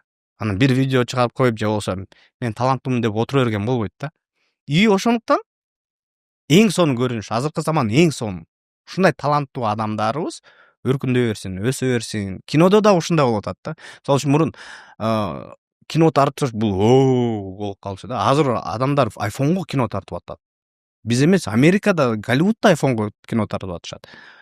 Азыр мүмкүнчүлүктөр эң сонун да. Ошондуктан ким таланттуу болсо колдонуп калгыла, чыккыла, өркүндөөгүлө, өскүлө демекчимин. Замандын плюстарын айтып кеттиңиз, пайдаларынча. Анан менде суроо бар да, сиздердин убагыңыздарда мындай чектөө жок эле. Тамаша боюнча, юмор боюнча кааласаңыз каалаган президентке чейин тамашалайт элеңер. Бүгүнкү күндө андай жакын да жок. Сиз эгерде азыркы заманда жашаганда ошондой эрк таба алат белеңиз? Сон суроолду негизи биз убакта деле чектөөлөр көп болчу да. Саясий жагынан өзгөчө. Анткени телевиденияга кайсы бир саясий тамашаны өткөрүш үчүн элестеткиле КТРК бул деген мамлекеттик канал да. Наоборот, кээде бизде даже андан да строже болчу да. Азыркыдай камерага эмне кылсаң ошону сүйлөй бересиң го. Ал кезде сен биринчи ойлонуп табасың, андан кийин редактура деген нерсе бар, редактор деген бар, андан өткөрөсүң. Ал программа даярдалат, монтаж болот, андан соң художественный совет КТРК, УТРКныкына барат, ошол жактан өтүш керек. Мен биресинде бар, бир КВНде бир тамаша үчүн бир команданын мүчөсүнө ГКМБден келген да адамдарчы. Ал тамаша эсиңиздеби? Бакиев жөндө болчу, Максим Бакиев жөндө. Айтып берсе болобу? Эсимде жок. Там Максим Бакиев у роддома дегенде. Кто десе, орус десе, ура деп койсо эле, ошол эле тамаша үчүн ГКМБ келген да. Чачын. Азыркы тапта деле албетте чектөөлөр бар, ограничениялар бар, бирок мен чын дил менен ишенем. Мисалы үчүн өзгөчө дин темасына тамашалабаганга аракет кылыш керек. Азыркы мисалы үчүн бийлик жөндө тамашала, бирок анын да чеги бар да. Өзүң саморедактураң, самоцензураң болуш керек да. Сүйлө десе эле сүйлөй бербеш керек да. Мисалы үчүн чын эле бир нерсе терс көрүнүш барбы? Мындай в лоб эмес, аккуратно мындай острый кылып тамашаласа болот. Тигил тарапта билбей калат, кимди тамашалаган, бул тарапта билбей калгандачы. Эгерде менин ушуга жетсе, ушундай тамашала. Жөндөн эле мындай сүйлөй берген болбойт да. Мен бир пример билем. Орусияда вроде КВН болуш керек. Мындай жаңы муундагылардан, наверное, зумерлер болуш керек. Президентти сындап тамашалаганда жаман жактарын, антиме Путинди жамандаш эме бар го. Бирок алар жануарлардын примеринде жамандады. Эми жануарлардын арастан башчы да деп туруп, ооба деп туруп, арыстан билесиңер деп туруп баштады десеңер. И только жануарлар менен айтып берди да. Ооба, то есть эгерде сен акылың кандайдыр бир коомчулукта болгон терс көрүнүштү аябай аккуратно, мындай тонко эмете алсаң, анда сага эч ким эчтеке дей албайт. А эгерде сен мындай в лоб эле сен жамансың деп, эми болбойт да андай. Бул жана биздин коомчулукта деле кичине эме норма этики деген бар, кичине туруп эле эгерде сен камерага сүйлөп атсаң, значит сен коомчулукка сүйлөп атасың. Коомчулукка сүйлөгөн соң сен мындай эме болуш керексиң да, өзүңдө фильтр болуш керек. Жөн эле бирөөнү жоопкерчилик болуш керек. Жөн эле бирөөнү айбан дей бербеш керексиң да. То есть четкий, конкретно эгерде претензияң бар болсо, аккуратненько мындай тонко, ал да билбей калгандай, эч ким билбей калгандай, бирок мисалы үчүн Гайдай өзүнүн кинолорунда Советский Союзда жесточайшая цензура болгондо, сон нерселерди мындай катып койчу да. Коомчулукта болгон нерселердичи. Анан мен каршы эми Гайдан билбейт экен, бул примерде мен да ойлойм ошол. Биз мисалы үчүн биздин кээ бир көп кинолорубузда аккуратненько кээ бир нерселерди катып коебуз. Билген адам молодцы, байкабай калган адамдар тоже болот. Эми андан мисал үчүн бирөөсүн айтып көрбөйбү? Жок, айта. Давай мисал үчүн анчалык деле тонко эмес, бирок трайбализм маселеси. Биз анын үстүнөн күлөбүз да. Мына сырттан мондай көрүнөт, булчу. Какая разница, сен Таластан болосуңбу, Оштон болосуңбу? Вообще айырмасы жок. Адамдык кандай проблемалар мында болсо, буларда да ушундай. Сен таластык болсоң, сенде көбүрөөкпү же азыраак болбойт. Ушундай нерселерди биз мындай айтып атпайбы? Эмне үчүн силер мындай ош деген темага кортуп анткени ошол болуп атпайбы bizde? Коомчулукта дагы эле болуп атат. Ошонун үстүнөн күлүш керек. Мына сырт жактан ушундай көрүнөт депчи. Күлкүлүү эле көрүнөсүңөр. Күлкүлүү эле көрүнөсүңөр да. Мен жаңы айтып атпаймынбы? Оштук десе эмне үчүн тарынат деп. Эгерде өзүң оштукмун деп, наоборот, сыймыктаныш керек да. Билбейм. Жана барго сен каяктансың? Оштон. Я болсо каяктан? Кыргызстандамысың? Оштук турбайсың дегендей эле. Бирок Таластан сурасаң, сен каяктансың? Талас. Жеңиштин асыктар осы деп эле. Киров. Мындай көрүүчүлөргө эгер Бакытбектин кинолорундан мындай ошо кыстырма айтып атпайбы, бир отсылкаларды түшүнгөн адамдар болсо, ошолор комментарий жазып кеткиле. Ким кандай түшүндү? Ким канчалык отсылкалар чогулта алат? Ошол жактан түшүнсө болот да. Мен балким көп нерсени өткөзүп салгам. Эми мындай да юмор аркылуу кандайдыр бир коомчулукта болгон көйгөйлөрдү аккуратно берсе болот да. Сиз өзүңүз мындай эң мыкты саясий тамашаңыз эсиңизде барбы? КВН учурунда элечи? Ушул бир жолу Сочиде мен акыркы Сочиде биз мындай тамашалаганбыз. Балдар менен отурабыз. Акыркы сөз кода деп коет КВНде. Кода деген бул акыркы бир философский мысль да, оюнун аягында. Что-то балдар менен отурабыз түн ичинде Москвада, блин, эмне десек деп аны мен эмне дедим эле, ошону сонун кол чалуулар менен тозгондо мы приехали в Москву, мы кыргызы приехали в Москву, чтобы нарушать стереотипы. Чтобы разрушать стереотипы. Анан жеңиш чыгып алып туруп, ну хоть что-то разрушаем, а то все время строим и строим депчи. То есть ушундай бир сонун кол чалуулар болгон да Сочида, молодцы кыргыз. Жок, эми бир нерсени разрушать эткен кечке эле барын кура бербейчи. Жакшы тамаша болуптур. Мен аны чөтө унутуп калыптым, уже кайра көрүп чыгыш керек окшойт. Эгер чын эле азыр кайра көрүп чыгып, кайра келгендер болсо подкастка жазып койгула.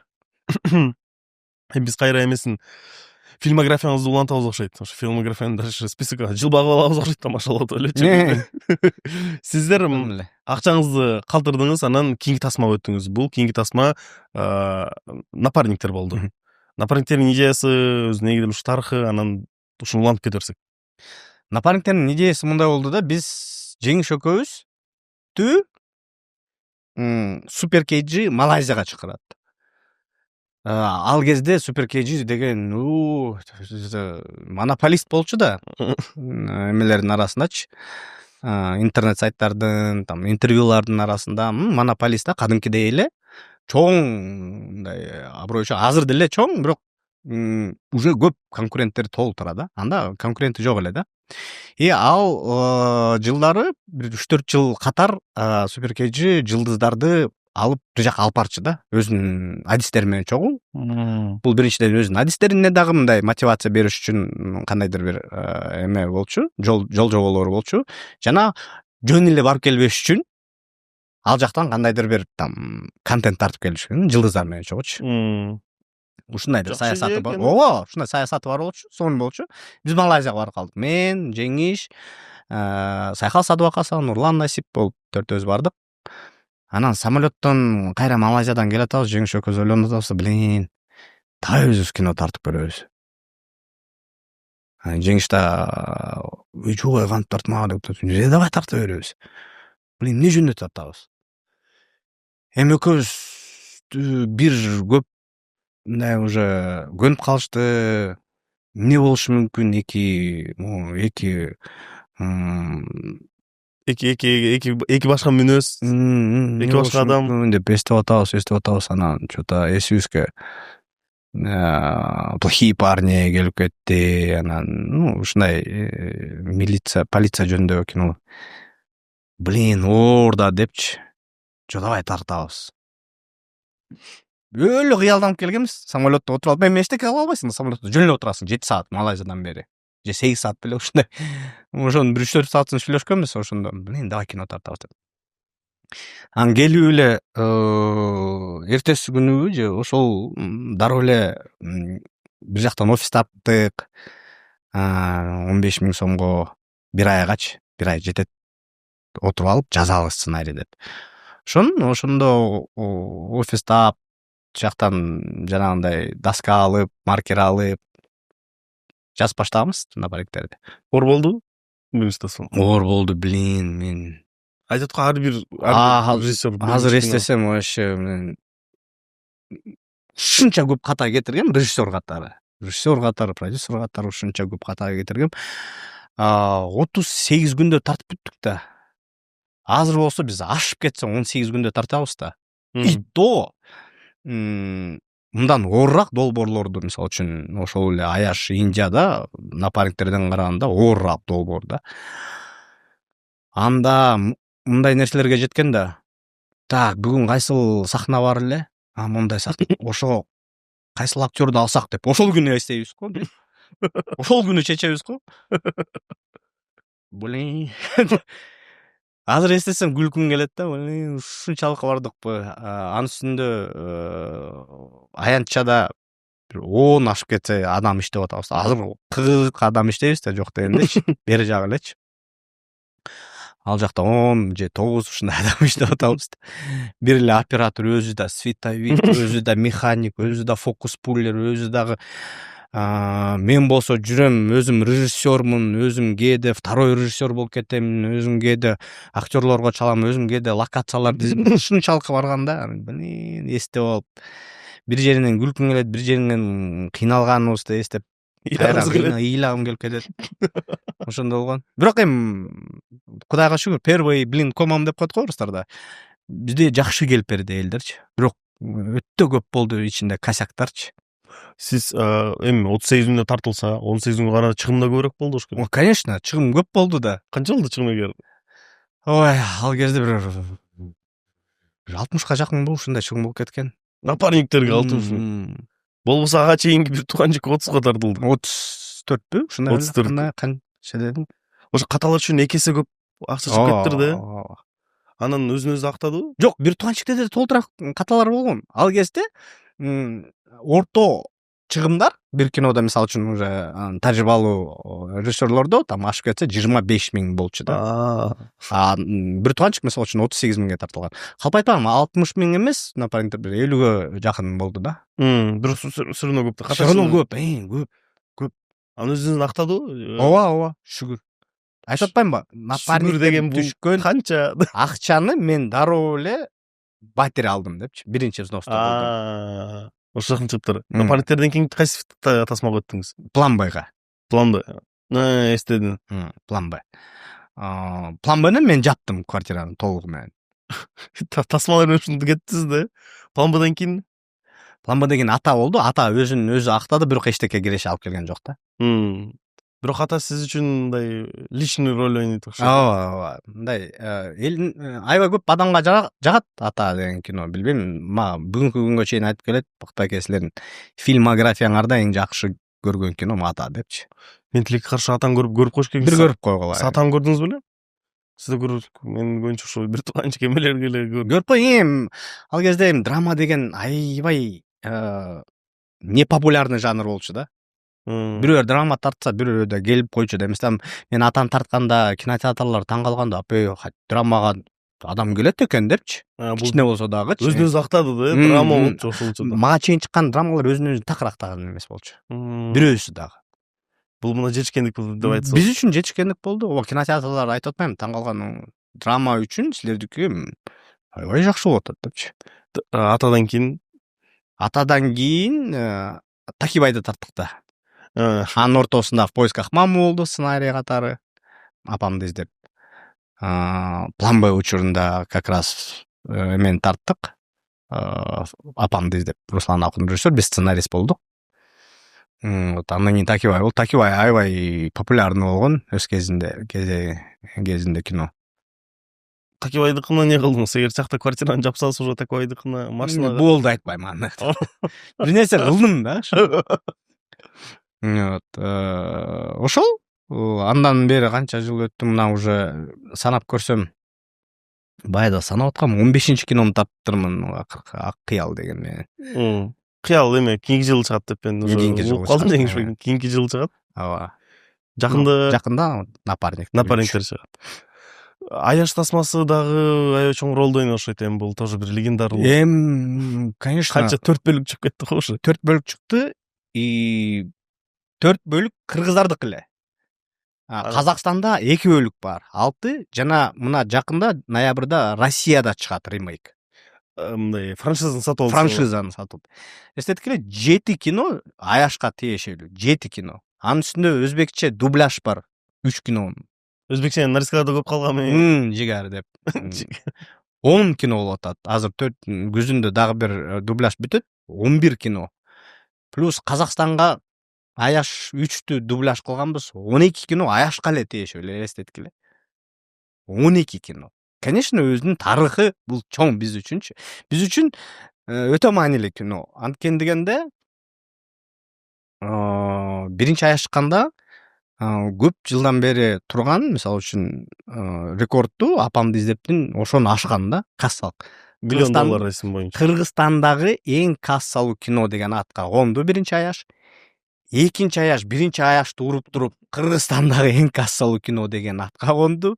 Үчүнчү Аяш экинчини уруп туруп эң кассалуу кино болду. Кыргызстан современный Кыргызстандагы эң кассалуу кино. Анан 4-түнчү Аяш экинчи орун алып калды. Анткени 5 таман энен таманын астында 3-түнчү Аячты өмөт койду. Анан ошол жылы биз экинчи орун алып калдык да, Аяш 4 менен. Мен биз жерде айткан кез уже көп жакта айтылган сөздөр бар экен. $1 миллион чейин ашып калды Аяш 3 тасмасы. Бул эми элестетиңиз, ошо те баштап атканда тасмалардан тасма деген нерсе жок да. Тартап турган эч ким жок. Анан ойлоп көрдүңүз беле, ушул $1 миллион кино аркылуу тапсалат экен, кыргыз кино аркылуу тапсалат. Айтып атпайм, жок. Мен эч качан антип ойлогон эмесмин. Мен ошол үчүн режиссерлукка тапшырган жокмун да, мен көп ишене берген эмесмин. Мен ойлогом, бир 50-дөн мен ашсам эптеп бир кыргыз киносу өнүгүп баштайт деп. Кудайга шүгүр, заман ушунча бат-бат өнүгө баштады. Ушунча бат-бат, мисалы үчүн ошол эле камераны сен мындай жөнөкөй камера, азыркы киношный камераны сен $2,000 эле алсаң болот. Ал кезде өтө кымбат болчу да. Элестет, ушунча оборудование неметкен. Азыр айтып атпайм, айфонго деле кино тартса болот. Биз ойлогон жокпуз да, искусственный интеллект пайда болот экенин, Instagram пайда болот экенин, YouTube пайда болот экенин. Элестетик эле, азыр 1-2-3 жылдан кийин адамдарды таппай эле кино кыла берсе болот да, искусственный интеллект менен, туурабы? Ким ойлоптур аны? Бул сизди коркутабы? Коркутпайт, анткени дегенде искусственный интеллект менин жеке оюм боюнча көп өзүнүн историяларын ойлоп таба албайт да. Ооба технический көп нерсени кылышы мүмкүн, бирок өзүнүн оригиналдуу историяларды ойлоп таба албайт. Бул жерде эми айтып келсек болот экен, жанагы өзүң ошону өткөн ол искусственный интеллект андан өткөн эмес да. Бизде өткөн эмоцияларды өткөзгөн жок. Андай жашоолук тажрыйбасы жок да. Ооба мүмкүн китептерди окуй алат, искусственный интеллект башка эмелерди өтүрө алат. Бирок кино эмнеси менен жакшы? Кинодо эгерде сен личный бир переживание эмоцияларды көрсөң, анда сага жагат кино. Эгерде бир бездушный кинону көрсөң, кантип эле жаксын. Ооба, технически мүмкүн сонун болушу мүмкүн, бирок историяларды азыр жаза албайт да деп ойлойм да. Бирок мисалы үчүн мен мурун бир сөздөр бар эмес белем, кантип мультфильм адамды ыйлатып алсын, мультфильм бул жана кичинекей балдар үчүн деп, бирок канча мультфильмдер чыкты, чоң адамдарды ыйлаткан, тартылган нерселер да бар. Балким жасалма интеллект бул жактан Эмнеге? Король Лев'те 96-98-жылы чыккан Король Лев. Өлө ыйлаган адамдар. Ошо айтып атпаймынбы? Искусственный жасалма интеллект балким ушинтип эле ыйлатып алат. Мүмкүн. Но Король Лев'тин өзүнүн оригиналдуу историясы бар да. Драматургия деген бар да. Адабиятта дагы, кинодо дагы, мультфильмде дагы драматургия деген бар. Драматургияны ойлоп табыш өтө оор да. Сен техникалык жактан көп нерсени кылышы мүмкүнсүң искусственный интеллект аркылуу, жасалма интеллект аркылуу. Бирок мындай оригиналдуу историяларды, оригиналдуу драматургияны ойлоп табыш, менин оюмча, как минимум жакынкы арада эртерээк да. Мүмкүн 5 жылдан кийин, 10 жылдан кийин андай болуп калышы мүмкүн, бирок баары бир ойлойм, авторлор, сценаристтер, жазуучулардын дагы көп убактысы бар. Жашап турса. Бирок жеңишпекке коркуш керекпи? Актерлорду алмак. Жок. Жеңиш мырза дагы, сиз дагы мындай күчтүү сценарист катары өзүңүздөрдүн мындай өзүңүз дагы айтып кетип атасыз, таланттуу депчи. Анан кино тартып аткан учурда ким сценарийди жазат, анан импровизация болобу сиздерде? Мисалы үчүн комедийный жанрларда көбүнчө импровизация болуп кетиши мүмкүн. Ошондой учурларды айтып кетсеңиз. Биз сценарий автордук группада 3 балабыз. Мен, Жеңиш, Адилет Усманалиев деген биздин продюсерибиз бар. Үчөөбүз өзгөчө көбүнчө учурларда үчөөбүз сценарий жазабыз. Дээрлик көбүнчө кинолорубуздун автор идея мен болом.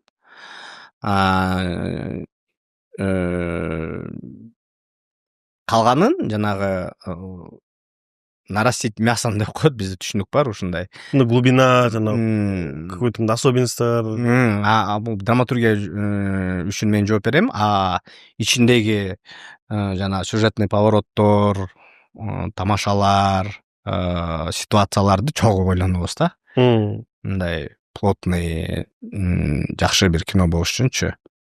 Башын, ортосун, аягын мен мындай болжолду скелет деп коет, скелетти түзүп коебуз. Андан соң биз ошол скелетти эт менен, ичинде органдар менен толтурабыз да акырындапчы. Албетте импровизация деген бул эң сонун нерсе. Мен ар бир актерлордо өзүм режиссер катары кайсы гана актер болбосун, драма театрдын актеру болобу, же мындай өзү үйрөнчөк актер болобу, мен баарына жол берем да импровизациягачы. Эгерде сонун болсо, жок андай кылба, жаган бир текст менен эле эме кылгын деп эч качан чек койбойм да. Мен үчүн импровизация өтө сонун нерсе.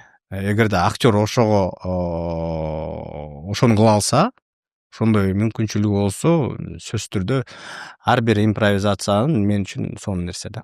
Эң белгилүү импровизация тасмада? Биз бир тууганчыкта өлө көп импровизация кылганбыз. Бир тууганчык менин оюмча бир 30% эле импровизация окшойт. Кайсыл эле немеде жана экөө урушуп кетип эле, бакыт бир нерсе урушуп атса эле мен жана мүйүздүн астына туруп калат го. Сен малсың, тоодон түшкөн малсың деген ошол жактан чыккан да, мүйүздү көрүп калып эле ошонун алдында туруп калбайм, как раз кадрда менин мүйүзүм болуп калып. Эстегендерден да. А так бир тууганчыкта аябай көп импровизация. Ошол жактан жаралган тамашалар. Бакыт аке, сизде өзү Оскар алуу кыялыңыз бар экен да? Мындай мен билем режиссерлор мен Оскар алгым келет деп чындап алгысы келет, бирок айткандан уялат да. Анткени кыргыздар үчүн мындай Оскар алуу деген бул күлкүлүү кылат да. Эми каяктагы силер кече эле кино тартып баштадыңарга дегендейчи. Бирок сиздин менин угушум боюнча планыңыз да бар экен да. Кайда жетсе болот. Айтып бербейсизби? Мен былтырга чейин кичине ошо сомнение болуп баштагам да. Анан былтыр Индияга бардык да. Индияга барып АЭш4 киносун тартып, анан ошол индиялык продюсерлор менен чогуу иштештик да. Анткени өзү барып тарткан нереальный болчу да. Анткени мыйзамдар өтө күчтүү. Анан бир локацияны тартыш үчүн эле 5 инстанциядан мындай макулдуулук алып, разрешение алып тартыш керек экен да. Анан үстүндө 18% налогу бар экен. Анан анын үчүн атайын фильм виза деп коет, атайын виза алынган. Ошо продюсерлер менен сүйлөшүп калдык. Сүйлөшсөк, вот мы Netflix'ке өзүбүздүн мен бир нече катар проекттерде иштегем, Netflix'те жүрөт биздин кинолор деп. Кана көрсөчү деп туруп. Көрсөм, мындай Netflix'ке кирген оңой эле экен негизичи. Биз үчүн мындай, ох ты, Netflix бул деген америкалык, кайдан эми этномедиалер иште берели. Жок, Netflix'ке дагы Оскар алганга деле толук мүмкүнчүлүгүбүз бар да. Netflix'те ар кандай контент жүрөт экен. Бизге жеткендери эң популярныйлары, там Бумажный дом, там дагы кайсы жана корейский эмелер болобу, бизге эң жакшылар жетет, жана топ рейтинга деген. Бирок топ рейтингден тышкары дагы толтура бар Netflix'те контентчи. Биз жөн эле кыргыздар болуп мында коркобуз да. Netflix менен сүйлөшсө болбойт болуш керек, алар ким, биз ким деп эле бир кичинекей өлкөбүз деп. Ошол сыяктуу эле, мисалы үчүн мен билем, Оскарда за лучший иностранный фильм деген калп айтпасам польский бир кино алган өз учурунда. 10-15 миң долларга эле тартылган. Кеп сен кайсы өлкөдөн эмессиң, кеп канча бюджетиң бар эмес, кеп сенин идеяңда да. Эгерде киноң жакшы болсо чын эле. Азыркы тапта деле көп адамдар менен сүйлөшүп калабыз да, ой, биз деген жаңы кино тартып атабыз, анан Бакыт байке сиз бар, сизден коркобуз, силердин жаныңардан чыкпай эле койсок болот эле, сиз качан чыгасыз. Мен ошо дайыма айтам да, кеп менде эмес, кеп сенде деле эмес. Эгерде киноң жакшы болсо, демек сен кандайдыр бир ийгиликтерге жетесиң да. Ошол сыяктуу эле, ошол эле мисалы үчүн польский болобу, же болбосо башка улуттун киносу болобу, кеп улутта дагы эмес, кеп өлкөдө да эмес, кеп ошол кинодо да. Эгерде киноң жакшы болсо, ал жакта айырмасы жок. Сен 10 миң долларга тарттыңбы, же 1 миллион долларга тарттыңбы? Ошол нерсе бар да. Ошондон кийин Индиядан кийин мен ишенип калдым да, демек болот экен депчи. Netflix'ке да баруу, Оскарда да алуу. Биз жакында бир кыргыз режиссер вроде ушу Netflix'ке чыккан, эгер мен адашпасам. Жакында эле биз көп эле жаңылыктарды көрөбүз да. Мисалы үчүн биздин авторский кино тарткан жаштар бар.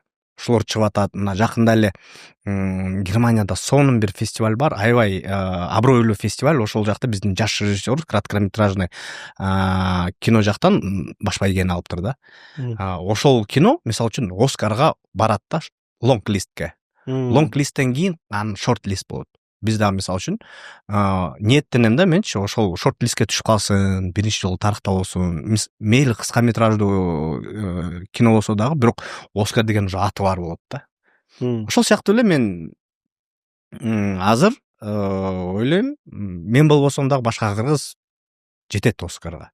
Бүгүнбү, эртеңби, бирок менин оюмча жок дегенде шорт-листке, короткий список деп коет. Ошого 5 жылдын ичинде жок дегенде бир кыргыз точно кирет деп ойлойм да. Менимче азыр ар бир көрүүчүдө мен дагы бир учурда мындай түшүнүксүз абалда болгон кинонун бөлүнүшүнө. Биз баарыбыз эле ушу кинотеатрга барып кино көргөнгө көмүп калганбыз да. Бирок мисалы үчүн ошол жаңылыктарды окусак, мына жетишкендикке жеткен, фестивалды уткан деген карасак, бул кинолор мындай биз көрүп жүргөн кинолор эмес да. Ооба. Анан кийин мен изилдеп көрсөм көрсө бөлүнөт экен фестивалдык кино, анан коммерциялык деп бөлүнөт экен да. Зрительское кино, жанровый кино, эми ар кандай атала берет.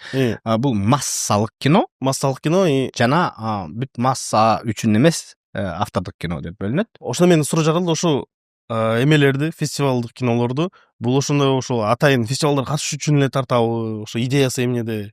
Негизи бул мындай да, фестивальный кинолордо көбүнчө учурларда социалдык көйгөйлөр көтөрүлөт, кандайдыр бир философиялык суроолор көтөрүлөт. Анан мындай массалык потребитель үчүн эмес да.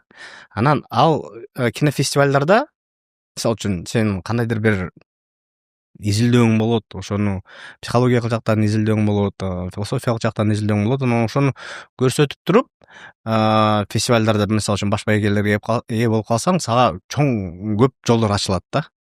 Ошол эле чоң продюсерлер чыгат сага, сенин эмең перспективаң бар экен, потенциалың бар экен, сага $1 миллион бербейликпи, чогуу кино тартпайлыкпы депчи. Көбүнчө учурларда ошол мындай айталык, ачык эле сөз, фестивальный кино бул признание үчүн. Сени кино жаратуу катары, кино жаратуучу катары. Это көп учурларда ради признания, да. Бирок ал жактан мындай заработать деген. Нет, албетте бар. Мисалы үчүн, бирок кинофестивалдардын баш байгелери көбүнчө учурларда жада калса А класстагы фестивалдардын көбүнчө баш байгелери анчалык деле чоң эмес. Мисалы үчүн $30 миң, $50 миң. Болбосо дүйнөлүк. Чоң мен деген абройлуу А классындагы фестивалдар. Элер ушунчо каражатты бир кино тартыш үчүн эле кетирет. Катыш үчүн, жок деген. Мен бери жагы эле алчы. Бирок бул эме сыяктуу эле да, мисалы үчүн Оксфордко сен бардың, сен көбүнчө учурларда Оксфордко сен мындай билим үчүн эле эмес, көбүнчө учурлар знакомство үчүн барасың да. Ушундай чөйрөдө болуп калганыңгачы. Связьдар болот, жакшы таанышуулар болот. Ошол эле фестивалдарда бул биринчи ирет, мен жеке оюм, албетте мүмкүн мен туура эмес айтып атам, бул өзүңдүн чыгармачылык кино жаратууга катары признание үчүн барышат, кино жаратуучу катары. Анан экинчиси бул таанышуу үчүн. Ар кандай продюсерлер келет ар кайсы өлкөлөрдөн. Ошол жактан жакшы бюджеттерди тапса болот, чоңураак, масштабдуураак кинолор үчүн, сенин анализдериңди, башка ой жүгүртүүлөрүңдү, мисалы үчүн ошол идеяларыңды жакшы бир техникалык жактан дагы, башка жактан дагы мындай жакшы деңгээлде тартыш үчүнчү. Таанышуу. Мага бирок мындай сезилчү да, фестивал киного акчасы жок, башталып аткан режиссерлор катышат. Ал жактан башка бирөө менен таанышып калып, анан чоң кино тартып кеткенге мүмкүнчүлүгү пайда болот мындай. Жок, кандай эмес. Мен кече эле немеден келгем, Коркут Ата деген фестивалдан келгем, Актауда. Анан бир француз продюсер менен таанышып калдым. Бизде Эрке Жумахматова деген ошол авторский кинонун продюсери, өзү режиссеру бар. Ошол таанышып калды. Анан экөөбүз сүйлөшүп атабыз агырче. Ал айтып атат, акыркы тарткан киноңдун бюджети канча дейт. $100 миң десем. Дейт да. Өзүндө уялып кеттим. Богатый смех кылып жибериптир да. Это мало дейт. Это очень мало дейт да. Мисалы үчүн, ошол эле Россияда 100 миллион рубль бул аз да бюджет. Аз да. Антейин деген мен айткым келет, фестивальный кинолор дүйнө жүзүндө бюджеттери көбүнчөсүнүкү чоң эле, биздикиндей эмес. 100 миңге тарттың деген бул чоң фестивалдар үчүн несерьезно да. Жөн эле коелучу депчи. Анын үстүндө фестивальный кинолордо өзүнүн немелери бар да, требованиялары. Сен мисалы үчүн кино тартып алсаң, сөзсүз түрдө жогорку сапаттагы камера аташ керексиң. Мисалы үчүн Ари же Ред деген сыяктуу ошол аккредитациядан өткөн, ошол правилалардын ичине жазылган өзүнүн тизмеси бар, кайсы камерага тарткан учурда сен фестиваль който аласың. Бул бир. Экинчи, звук 5.1, Dolby болуш керек деген сыяктуу ушундай көп правилалар бар да. Dolby же Dolby звукка же Ариге тартыш үчүн Ары камеранын өзү эле $50,000 турат да. Өз тушкасы элеби, билбейм. Бодиси деп Бодиси деп коет тушкасы. Анын үстүнө ага объективтерди алыш керек, клеткасын алыш керек, свет метин. Сен ушундай оборудование тартыш үчүн эле $100,000 кылыш керексиң. Жөн эле оборудование. Каналарлар бар деген жана башка нерсе көп нерселер бар да. Анын кызык суроо, фестивалдык тасма менен Оскар жеңүү мүмкүнбү? Ооба. Эгерде мындай да. Эмне деп койду эле? Термин бар. Мындай да, мазмуну мындай. Кээ бир фестивальный кинолорду мындай массалык түрдө көрсө болот да. Мисалы үчүн Паразиты деген кино, корейский. Аны кинотеатрлардан да жакшы көрүшкөн, фестивалдардан да жакшы байгелерге ээ болгон, жана Оскарды да утуп алган да. Бул башында фестивалдык кино эле. Ооба. Башында фестивалдарга катышкан. Фестивалдардан уткан Паразит. Андан кийин Оскарга жетти.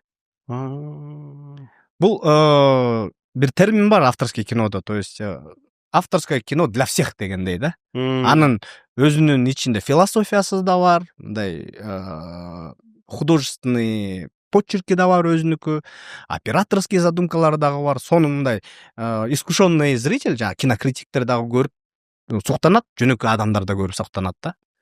Ух ты. Депчи. Мен ушундай кино тарткым келет. Адамдарга да жаккан, кинокритиктерде отуруп алып, сонун болуптур, аябай мындай өзгөчө терең мазмуну болуптур деген ушундай кино тарткым келет да. Бир четинен фестивалына, Канский фестивалда да алган, бир четинен Оскарда да алган, бир четинен кыргыз эли да ух ты, сонун кино болуптур дегенчи. Бул план уже разработкадабы? Буюрса. Акырындап ошого келатабыз. Кыял тасма бул категорияга түшпөйбү? Кудай билет, мен негизичи кыял тасмасын биз балдар менен мынтип ойлогонбуз да, өзүбүз үчүн тартабыз, чыгармачылык үчүн. Андан аркы жолу эми биз айта албайбыз да. Эл тараза, эл сынчы. Биринчи ирет мен жана фокус группа деп коет, атайын биринчи көрүүчүлөрү чыгарам. Анын арасында продюсерлер да болот, кинокритиктер да болот. Эгерде алар бакыбай, муну бир фестивалга жөнөткөрбөйсүң десе, мен жөнөтүп көрөм. Фестиваль жөнөттүдө бул каражат кетеби? Албетте, аны деген англисче которуш керек, мындай айтканда, ар бир фильмде жөнөтөрбөйсүң, бул жана заявкада эмес, онлайн заявка эмес, бул кадимкидей. Ошондуктан мындай стоит не стоит деп ойлонуп көрүш керек э. Просто мен баягы Жеңиш байкемен жолугуп калсам, ал сүрөттөрдү көрсөттү, бул тасма үчүн тиштерди жасалма коюп, көрчү Айтор мени интервью айтып койду да, кызыктуу болду. Бизге деле кызыктуу болуп атат. Биз билбейбиз да. Бул кинонун деген, мисалы үчүн комедияда сен билесиң. Бул жагы күлдүрөт, бул жагы мындай болот, бул жагы анализдеп койсо болот. Анализдеп коюп койсо болот. Анткени биз анда орусча айтканда собаку съели на этом да. Полностью билебиз да. Жанагы юмор жаатында көп жылдан бери жүргөн үчүн биз болжолдуу түрдө көп нерселер алдын ала айта алабыз да. Бул жагы элге кириши мүмкүн, бул жагы жок. Биякта болсо тема мындай болуп атпайбы? Социальный тема болуп атат. Канчалык идеяны жеткизе алдың дегендей. Канчалык деңгээлде жеткизе алдык, канчалык деңгээлде ача алдык ал теманы, канчалык деңгээлде изилдөөлөр болду деген сыяктуу нерселер, көп суроолор өзүбүзгө бар. Аны бир гана экран көрсөтөт да. Бул жакта улантып бир суроом бар. Айтып атпайбыз жана коммерция тиги бул деп бөлүп атпайбызбы? Анан бул сын сиз деле уккансыз. Көбүнчө биздин кино тартуучуларыбызга ушундай сын келбеди эле.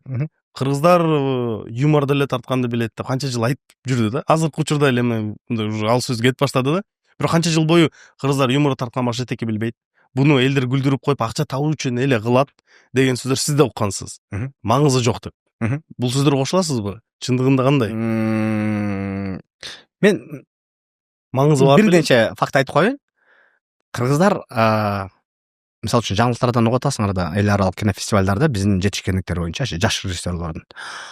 Ошол режиссерлор сөзсүз түрдө өз кинобузду прокатка Кыргызстанга коет. Биздин кыргыз эли ал жака барбайт. Жакшы, маңыздуу, терең кинолорго барбайт. Акыркы жылдары, мисалы үчүн жаңы жанрлар өнүгүп баштады да. Ошол эле драма, ужастиктер, боевиктер, триллерлер,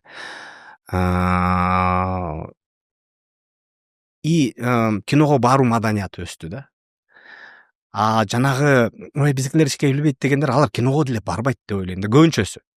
Мындай жаман диванный критиктер, диванды кучактап коюп эле жата бергендер. Бул бир. Экинчиден, албетте бардык кинобуз жакшы эмес. Аны мойнуңа алыш керек. Азыр көбүнчө санга иштеп атат, бирок мен чын жүрөктөн ишендим, жакынкы арада сапатка да өтө баштайбыз да. Азыр деле өтүп калдык. Ошол үчүн илгери бир карап көргүлөчү, илгерки комедияларды. Анан азыркы комедиялар жөн эле салыштырып көргүлөчү. Асман менен жер да. Же болбосо мурунку техникалык жактан кандай кинолор тартылды эле, азыркы менен салыштырып көрсөң, тоже асман менен жер да. Бул деген эмненин белгиси, бул деген кыргыз киносу акырындап болсо дагы өнүгүп аткан да. Ошондо сиз ошол учурда кинолор маңызы жок болчу дегенге кошуласызбы? Жок. Ал учурда да сонун кинолор бар болчу, арасында жаман кинолор бар болчу. Дайыма. Азыркы учурда деле сонун кинолор бар, бирок арасында жамандар да аз эмес. Мен бир кино продюсерлер менен сүйлөшүп калганда бир кызыктуу статистиканы байкадык. Мурунку эле жылы бизде ушунчалык көп кино болчу. Бир жумада бир кино же 2 жумада бир кино деген чыгып турчу экен да кыргыздардыкы. Бул жылы бир жумада 2 кинодон, 2 кинопремьерадан кыргыз киносунан чыгып атты. Бул ошондо бир жылда канча деген кино чыгып кетип атат кыргызда. Эң соң көрүнүш. Анткени бул жөнөкөй эле математика да. Сан көбөйгөн сайын сапат да көбөйөт. Конкуренция көбөйгөн сайын сапат да чоңойот. Бул эң соң көрүнүш. Албетте азыр мүмкүн 80% жаман кино, 20% жакшы кино болушу мүмкүн. Бирок барган сайын, мисалы үчүн, ал практика болсо Южный Кореяда да болгон, Турцияда деле болгон. Азыр болсо Турциянын кинолору кандай деңгээлде, Кореянын кинолору кандай деңгээлде элестеткиле. Биз азыр Кореянын сонун кинолорун көрүп атпайбызбы? Башында жөн эле бир изилдеп көргүлөчү. Биринчи корейский кинонун волнасы болуп аткан биринчи кинолорун көрсөңөр, вообще ужас. Өлүп калган сапаты. Сюжети дагы өлүп калган. Бир көрүп койсоңор, вообще таң каласыңар. Азыр корейский кино кандай деңгээлде, бирок башында корейский волна башталгандагы кинолорун көрсөңөр, просто тихий ужас да. Ужас. И Болливудту деле байкагыла. Болливудта канча деген кино чыгат. Азыркыга чейин таң калабыз, кантип эле ошондой болсун деп элечи. Бир чапса эле 300 метрге учуп кеткендей болуп элечи. Бирок азыркы, мисалы үчүн, Миллионер из трущоб Оскар алган, например. Индиялык актерлор менен, индиялык локациялар менен. Сиз өйдө айткандай, кино деле көп учурларда мамлекеттин деңгээлин көтөрө алат. Мисалы үчүн тарыхый, мисалы үчүн же маданий туризм жагын болобу. Мисалы Турцияны алып көрсөк, 2000-жылдары Эрдоган политикалык деңгээлде ушул кино тартасыңар, анан Турциянын деңгээлин көтөрөсүңөр деп чоң каражат бөлүп баштаган экен. Бүгүнкү күндө биздин бийликтен ошондой кадамдар күтүлөбү же болдубу? Ошол эле Турцияда ушундай мыйзамдар чыккан, анын үстүнө Южный Кореяда да ушундай мыйзамдар чыккан да, квоталар. Жок дегенде жарымы кинотеатрларда корейский кинолор болсун деп мамлекеттик түрдө ушундай мыйзамдар чыккан да. Анан кинотеатрлар айла жок эми. Кандай кино болбосун, мейли эми алып келчи, ушундай квотабыз бар. Мисалы үчүн, и ошондо чоң каражаттар бөлүнгөндө, азыркы учурда мен билишим боюнча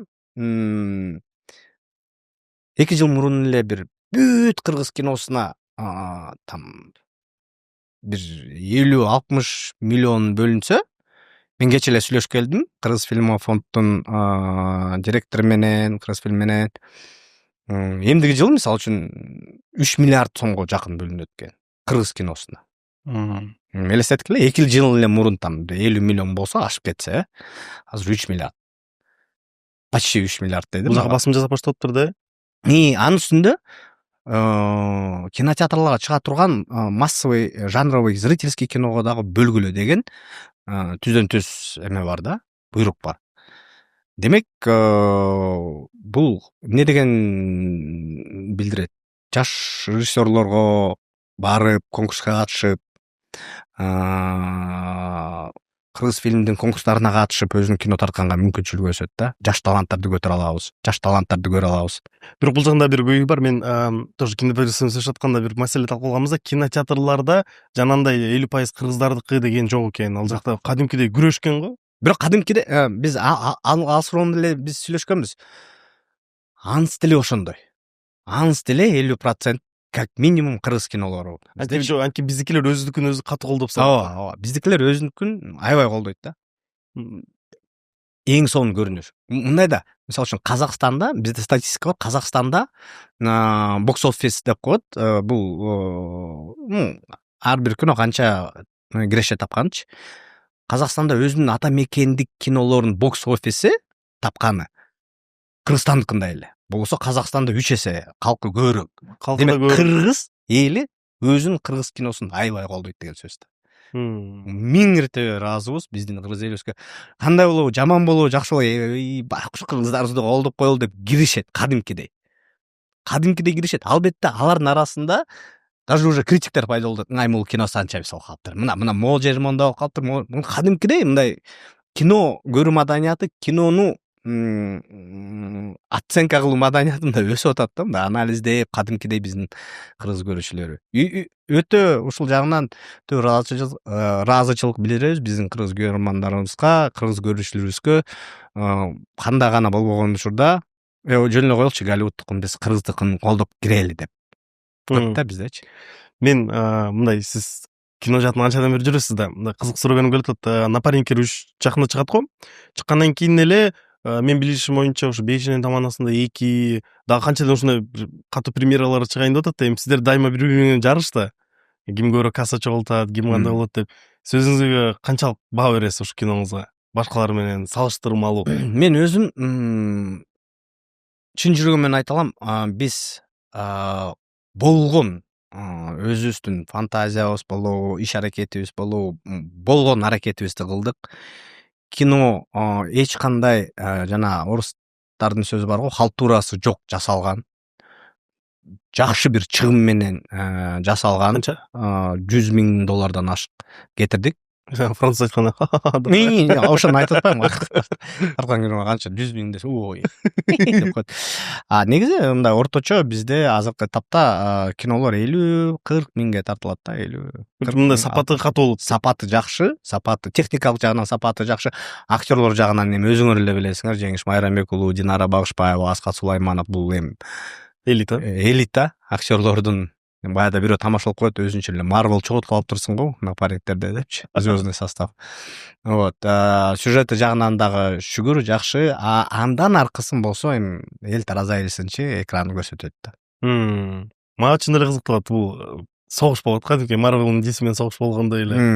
Ким качалчу болду. Бирок Бейшинен таманасында биринчиси аябай катуу болду, ашып кетти. Ооба, биринчиси катуу болду, биздикинен ашты.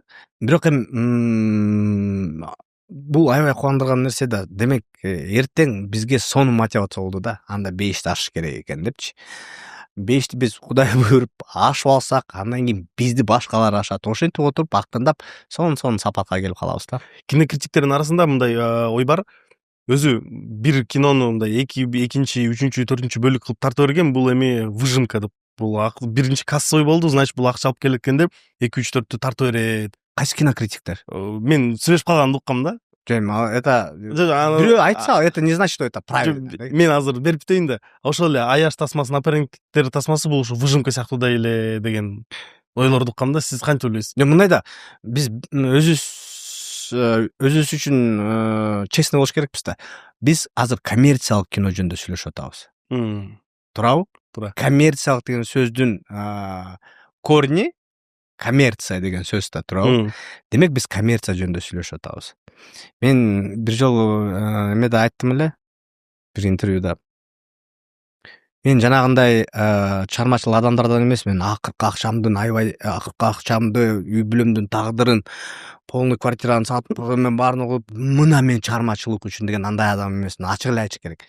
Мага биринчи ирет өзүмдүн үй бүлөмдү багыш керек. Эртең үй бүлөмдүн коопсуздугу, эртең бир күнү Кудай сактасын, эми ар кандай нерсе болот. Мен жок болуп кетсем, үй бүлөм аман эсен болуп, мен ошого болгон аракетимди кылып атам дагы. Коммерциялык кино жаатында. Бул жаман көрүнүш эмес. Бирок ошон менен бирге мен кинодо честный болгонго аракет кылам да. Чыгармачылыгымды толугу менен колдонуп, жакшы бир продукт кылганга аракет кылам да. Эми билбейм, мен мүмкүн силер үчүн кандай, бирок көп көрүүчүлөрдөн угам, биздин комедиялар жакшы, аябай сонун сапатта алдабайсыңар көрүүчүнү калп эле мындай чик кылып койбойсуңар. Мисалы үчүн аяш 1де биз көлгө чейин барып келдик, аяш 2де те Ошко чейин барып келдик, аяш 3дө Казак мен деген актерлорду тартып келдик, аяш 4дө Индияда тартып келдик. Бул мен эгерде акчаны эле ойлой берсемчи, бир үйдө эле тартып бермекмин. Эми аяштын аты бар депчи. Жок, биз элди алдабай эле коелу, хотя бы кичине болсо да жаңылык кылып туралы, ар бир бөлүк сайын деп масштабтарды чоңойтуп дегендечи. Ошого мен ойлойм, аны көрүүчү деле көрүп турат болуш керек. Биз эми ооба коммерциялык кино тартсак дагы бирок элди алдабаганга аракет кылабыз да. Ар бир кинонун артында жок дегенде эмгегибизди көрүш керек, масштабтарды көрүш керек депчи. Көбүн эле кызык болуш керек, албетте биздин коомдо особенно. Мисалы, сиздер актер катары өзүңүздөр мындай үй бүлөлүү адам болуп туруп, кинодо дагы үй бүлөнү ойнойсуңар кээ бир учурларда. Бул учурда үй бүлөдө мындай разборка деген болобу? Разборка келинчегим тараптан, келинчегиңиз тараптан же мисалы үчүн ошол эле кыздардын жолдоштору бар дегендей. Жо биякта деген бул жагынан мага повезло, көп чыгармачылыгыма аралаша бербейт келинчегим. Өзүнүн тогон токойун окуттары балдар да болуш керек. Садик, мектеп, жанагы родительский чаттар, андан тышкары менден тышкары да толгон токой эмелери бар, көйгөйлөрү бар. Колдон келишинче всегда дайыма колдоп турат. Албетте эми кээде мынтип айтып коюшуп, эмне кылып атасың? Өлө эле сону ойноп кой турсуң го биякта күйөөнү депчи. Бирок Кудайга шүгүр, мындай андан ары прям анчалык эмнеле потасовка дейсиң, андайга разборка чейин боло элек. Жана тасманы уланып кетсек, тасманын жетишкендиги бул сиз үчүн эл сиздин маңызын түшүнгөнүбү же касса чогултканыбы? Несин ийгилик деп айтасыз? Биз дайыма айтабыз да, эгерде эл тасма элге жакса, артына сөзсүз түрдө киреше келет. Жакпаса киреше келбейт. Бул элементарный формула да. Эгерде кино элдин көбүнчөсүнө жакса, анда киреше келет. Жакпаса киреше эч качан келбейт. Бири менен карама каршы эмес, наоборот. Айкалышат. Бири жок келе албайт да эч качан. Ошондуктан биринчи ирет биз үчүн бул чармачылык. Андан соң албетте жок, биз үчүн акча маанилүү эмес десем мен калп айтам да бияктанчы. Маанилүү, бирок андан биринчи маанилүү бизге элдин ой пикири да. Элге жакса, анда биз, мисалы үчүн, Ата деген тасмасы элдин баарына жаккан, бирок киреше алып келген жок. Биз аябай ыраазы болуп калганбыз. Эгерде акча алып келип элге жакпай калса, анда ошондо жаман болмокпуз да. Элге жаккан сценарийдин негизги формуласын кандай көрөсүз? Негизги базасы деп коет го. Негизги формуласы жашоо. Сен эгерде жашоону көрсөтө алсаң, мисалы үчүн бирөө залда отуруп, менин кошунам точно ушундай. Жиза деп коет. Жиза депчи, тетиги аял точно менин тетиги тайжемдин эмесиндей, подружкасындай, же менин мамамдай депчи. Эгерде залда отурган адамдар ушул экранда кинодо жараткан образдардан өзүнүн жашоосун көрө алса, демек биз ошол формуланы аткардык деп ойлойм да. Эң негизги формуласы жашоо экен. Эң негизги формуласы жашоо. Жашоого тиешеси жок нерселерди кылсаң, канчалык соң кылсаң дагы эчтеке болбойт. Сиз башында айтып кетпедизби, өзү жазганда керектүү тасмаларды мен өзүм ички эмем ойноду депчи. Өзүнүн кандайдыр бир гештальттар ойноду. Анан мындай суроо да, сценарий жазганда сиз коомдун пикирлерин карап, коомдо болгон көрүнүшкө көбүнчөрөөк басым жасайсызбы же өзүңүз жашоодон өткөн нерсеге басым жасайсызбы? Эме деп коет го, орустарда орусча мындай формулировкасы ушундай да, кино это или исповедь, или проповедь да. Же сен бир нерсеге үйрөтөсүң адамдарды, же сен бир нерсе менен бөлүшкүң келет да адамдар менен, өзүнүн ички сезимдери менен жана башкалар мененчи. Биз көбүнчө учурларда мындай аралашканга аракет кылабыз. Кээде мындай аккуратненько айтып коебуз, мисалы үчүн ошол трайбализм жөнүндөчү. Айтып мына көрдүңөрбү? Ушундай көрүнөт. Кичине үйрөнүп алгыла, антпей келет деген сеп. Же болбосо кайра ошол эле ата сыяктуу өзүнүн ички сезимдериңди мындай исповедь катары айта албаган сырларыңды мындай айтып аласың да. Мага ушундай ата керек эле депчи. ушундай каалайт элем А депчи. пайызынанчы канча пайызы бул өзүңүздүн жеке эмелериңиз, оюңуз? Ар кандай. Мисалы үчүн аяш 1-де бул мындай кризис семейных отношений го. Ар бир түгөйдө сөзсүз түрдө ушундай кризис келет. Кээ бир түгөйлөр ал кризистен чыдабай ажырашып кетет. Кээ бир түгөйлөр чыдап, түшүнүп, сабыр кылып чыгып кетишет да кризистенчи. Вот ошол мындай жеке жашооңдогу өзүң тажрыйбаң да, мисалы үчүнчү. Аяш 2-де бул больше жанагындай бажалар менен болгон история, кайнене менен болгон мамиле. Аякта больше үйрөтөсүң да, мындай болбош керек. Монтип мисалы үчүн кээ бир кайненелерди там мындай колунда бар бажаларды көбүрөөк сыйлаган туура эмес депчи. Бирок болбосо андай көрүнүштөр бар да. Кайнене деле эмес, деги эле атам затында ушундай да. Өтөйтүн баласы подполковник экен, ошо мен жакшылап сүйлөшө депчи. Кичинекей карапайым адал болсо карабай койгондорчу. Аяктан көбүрөөк үйрөткүң келет да. Айтып атпаймынбы, ар кандай. Ар кайсы кинодо ар кандай. Макул, тасма тартууда эң чоң чыгым эмнеде? Расходдо. Эки пункт бар. Бул техника жана гонорарлар. Эң чоң эки эле расход. Гонорарлар боюнча эң кымбат актер сиздин жашооңузда ким болду? Жеңиш Майрамбек уулу. Анткени өзү сценарист өзү роль жаратат, бирок биз чогуу татабыз да, анан биздин пайыздарыбыз бар, доляларыбыз бар. Кудайга шүгүр жеңиштики. Өзүнүн актерлугуна аябай баалайм. Бирок мен тамашасы жок болсо, жеңишке гонорар төлөбөйбүз да биз, ал процент менен кетет. Ата гонорар жактан Асхат Сулайманов менен Динара Багышбаева окшойт мен акыркы тасмалардан караганда. Секретпи айтып? Жок, секрет. Бирок биз канчадан актерлордун баасын биле алганбыз мурунку подкасттачы, кино жөнүндө. Канча экен мисалы? Эмилия Санелиев менен тартып атканда Болот Тинчибаев байке эң кымбат болду деди. Андан кийин эле Эмилия Санелиевди айтканда, эми Эмил байке ушинтип айткан. Ошон үчүн мага кызыктуу болуп, канча бала экенин. Баасын да айткан, просто менин эсимде жок болуп атат да. Просто мисалы үчүн азыр көп актерлордуку шүгүр мындай гонорарлары жакшы эле, бирок Асхат Сулайманов менен акыркы жолу Динара Багышбаева менен доллар менен санаганбыз да бизчи. Бул мындай 300-значный цифра, 400-значный.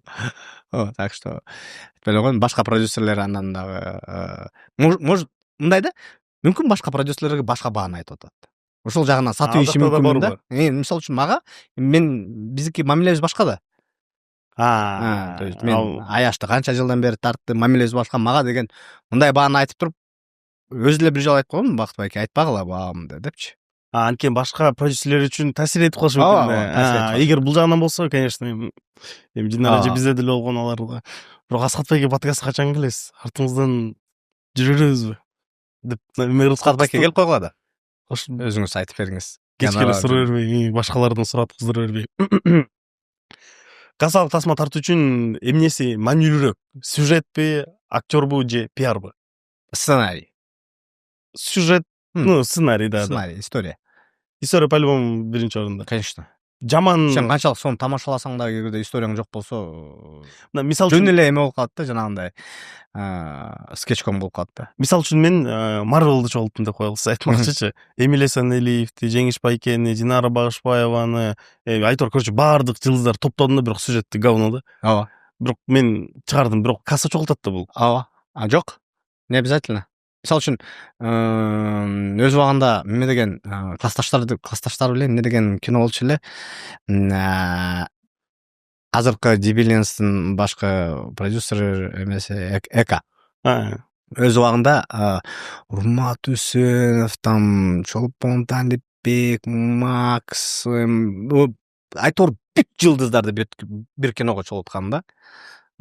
Бүт жылдыздар, ошол кездеги мен деген жылдыздарды чогулткан, ал кино болбой калган. История жок.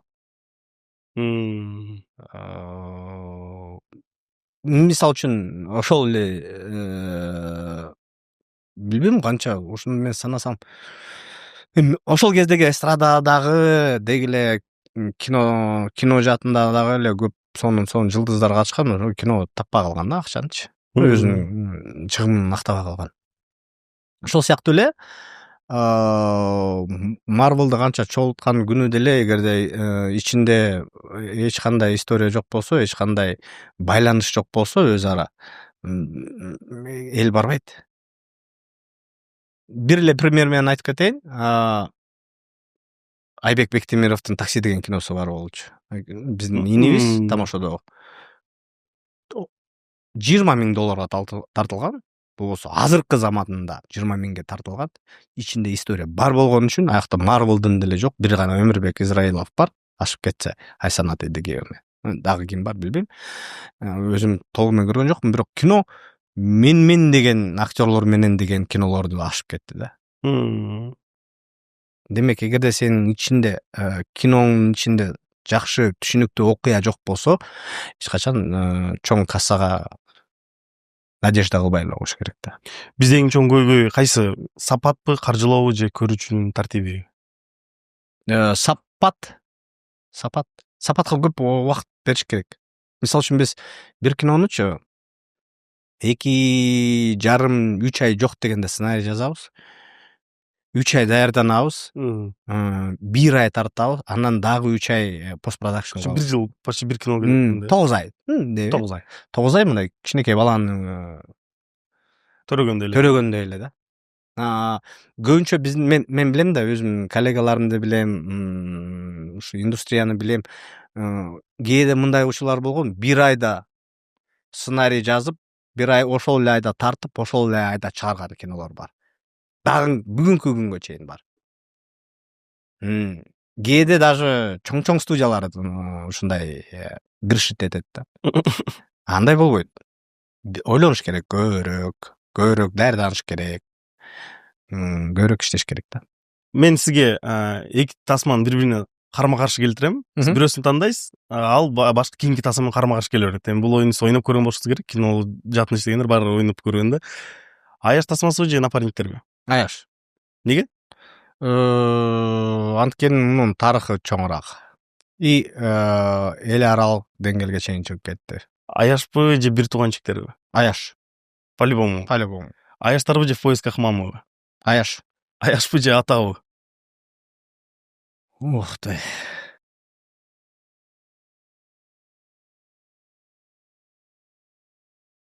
Эми эгерде эмоциялык жактан, өзүмдүн эмоциялык жактан ата. Атабы же герой моей девушкиби? Ата. Балким тарых катары. Болду, уже утуп албайт аны эч ким. Атаны утуп албайбы? Продолжить этип көрөлү да. Атабы же план Б'бы? Ата. Атабы же кыялбы?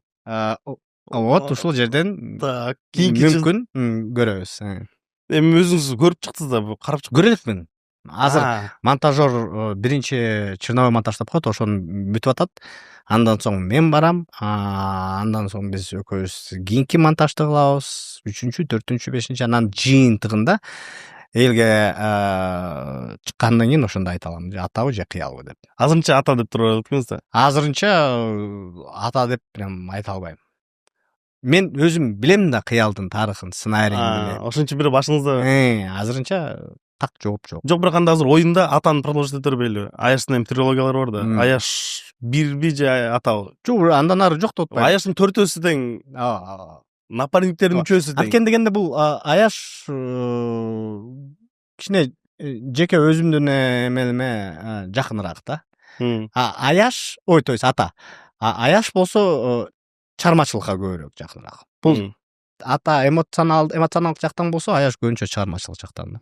Макул. Бул жакта эми оюн бүтүп калды бат элечи. Мен кызыктуу эмес экен бул оюнчу. Суромдо берели, бүтөрөм окшойт подкастты. Эгер сиз өзүңүз жөнүндө тартылган тасманы көрөт белеңиз? Ооба. С удовольствием. Кызыктуу болмок.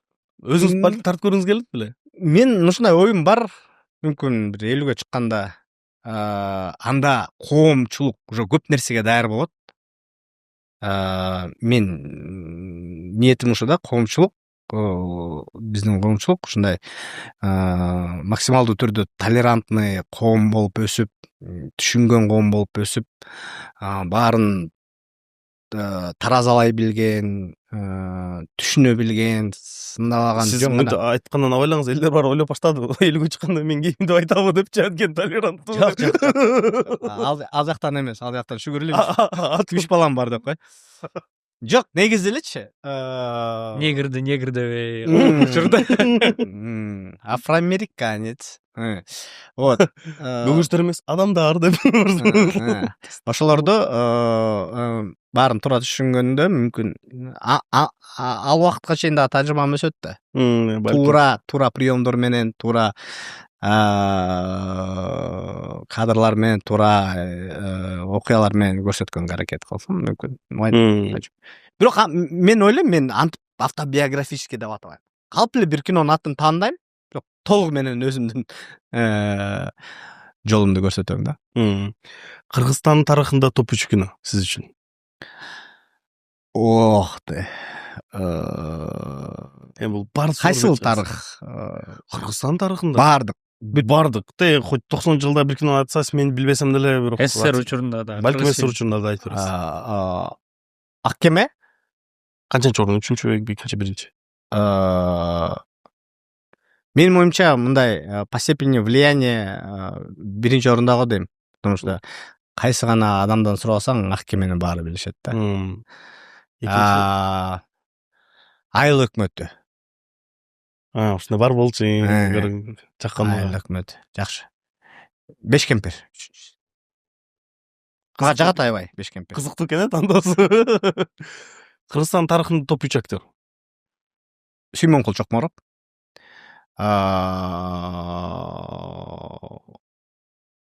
Ох ты.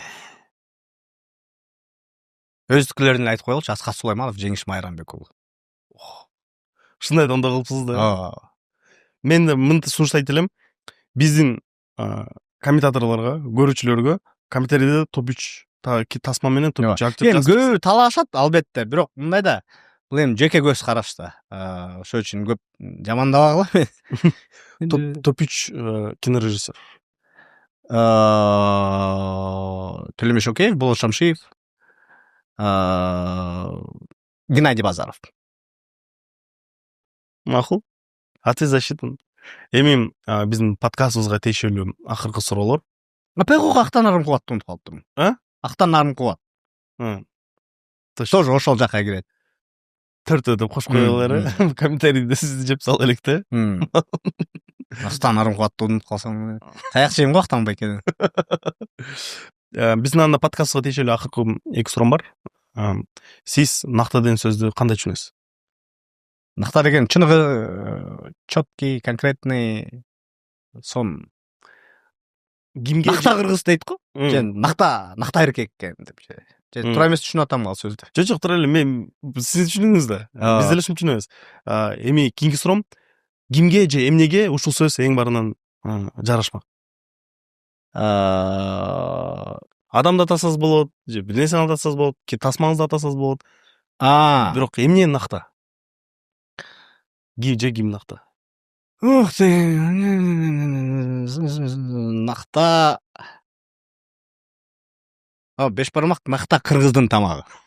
Ар кайсы нерсени айта бербегиле. Жакшы жооп болду. Ичимге окшош болгон жооп болдубу дейм. Кычык мырза, бүгүнкү коногубуз накта болдубу? Накта толеранттуу. Накта четкий. Накта ответственный. Принципиалдуу. Бактыке, сиз бүгүн конокко келип, убактыңызды бөлүп бергениңизге чоң ыраазычылык билдирем. Чындыгында мага жаккан подкаст болду. Ошондуктан көрүүчүлөргө да ушул жерден кысым айтып кетейин. Эгер ушул жерге чейин көрүп жактырууну баспасаңыздар, көптөн бери айтып элек болчумун, силердин бетиңер жок экен. Сөзсүз түрдө жактырууну басып, комментарий калтырып, анан бөлүшкөндү унутпаңыздар. Ошо адаттагыдай бизде накта коноктор, накта алып барчу, анткени бул накта подкаст. Кийинки чыгарылышта көрүшкөнчө.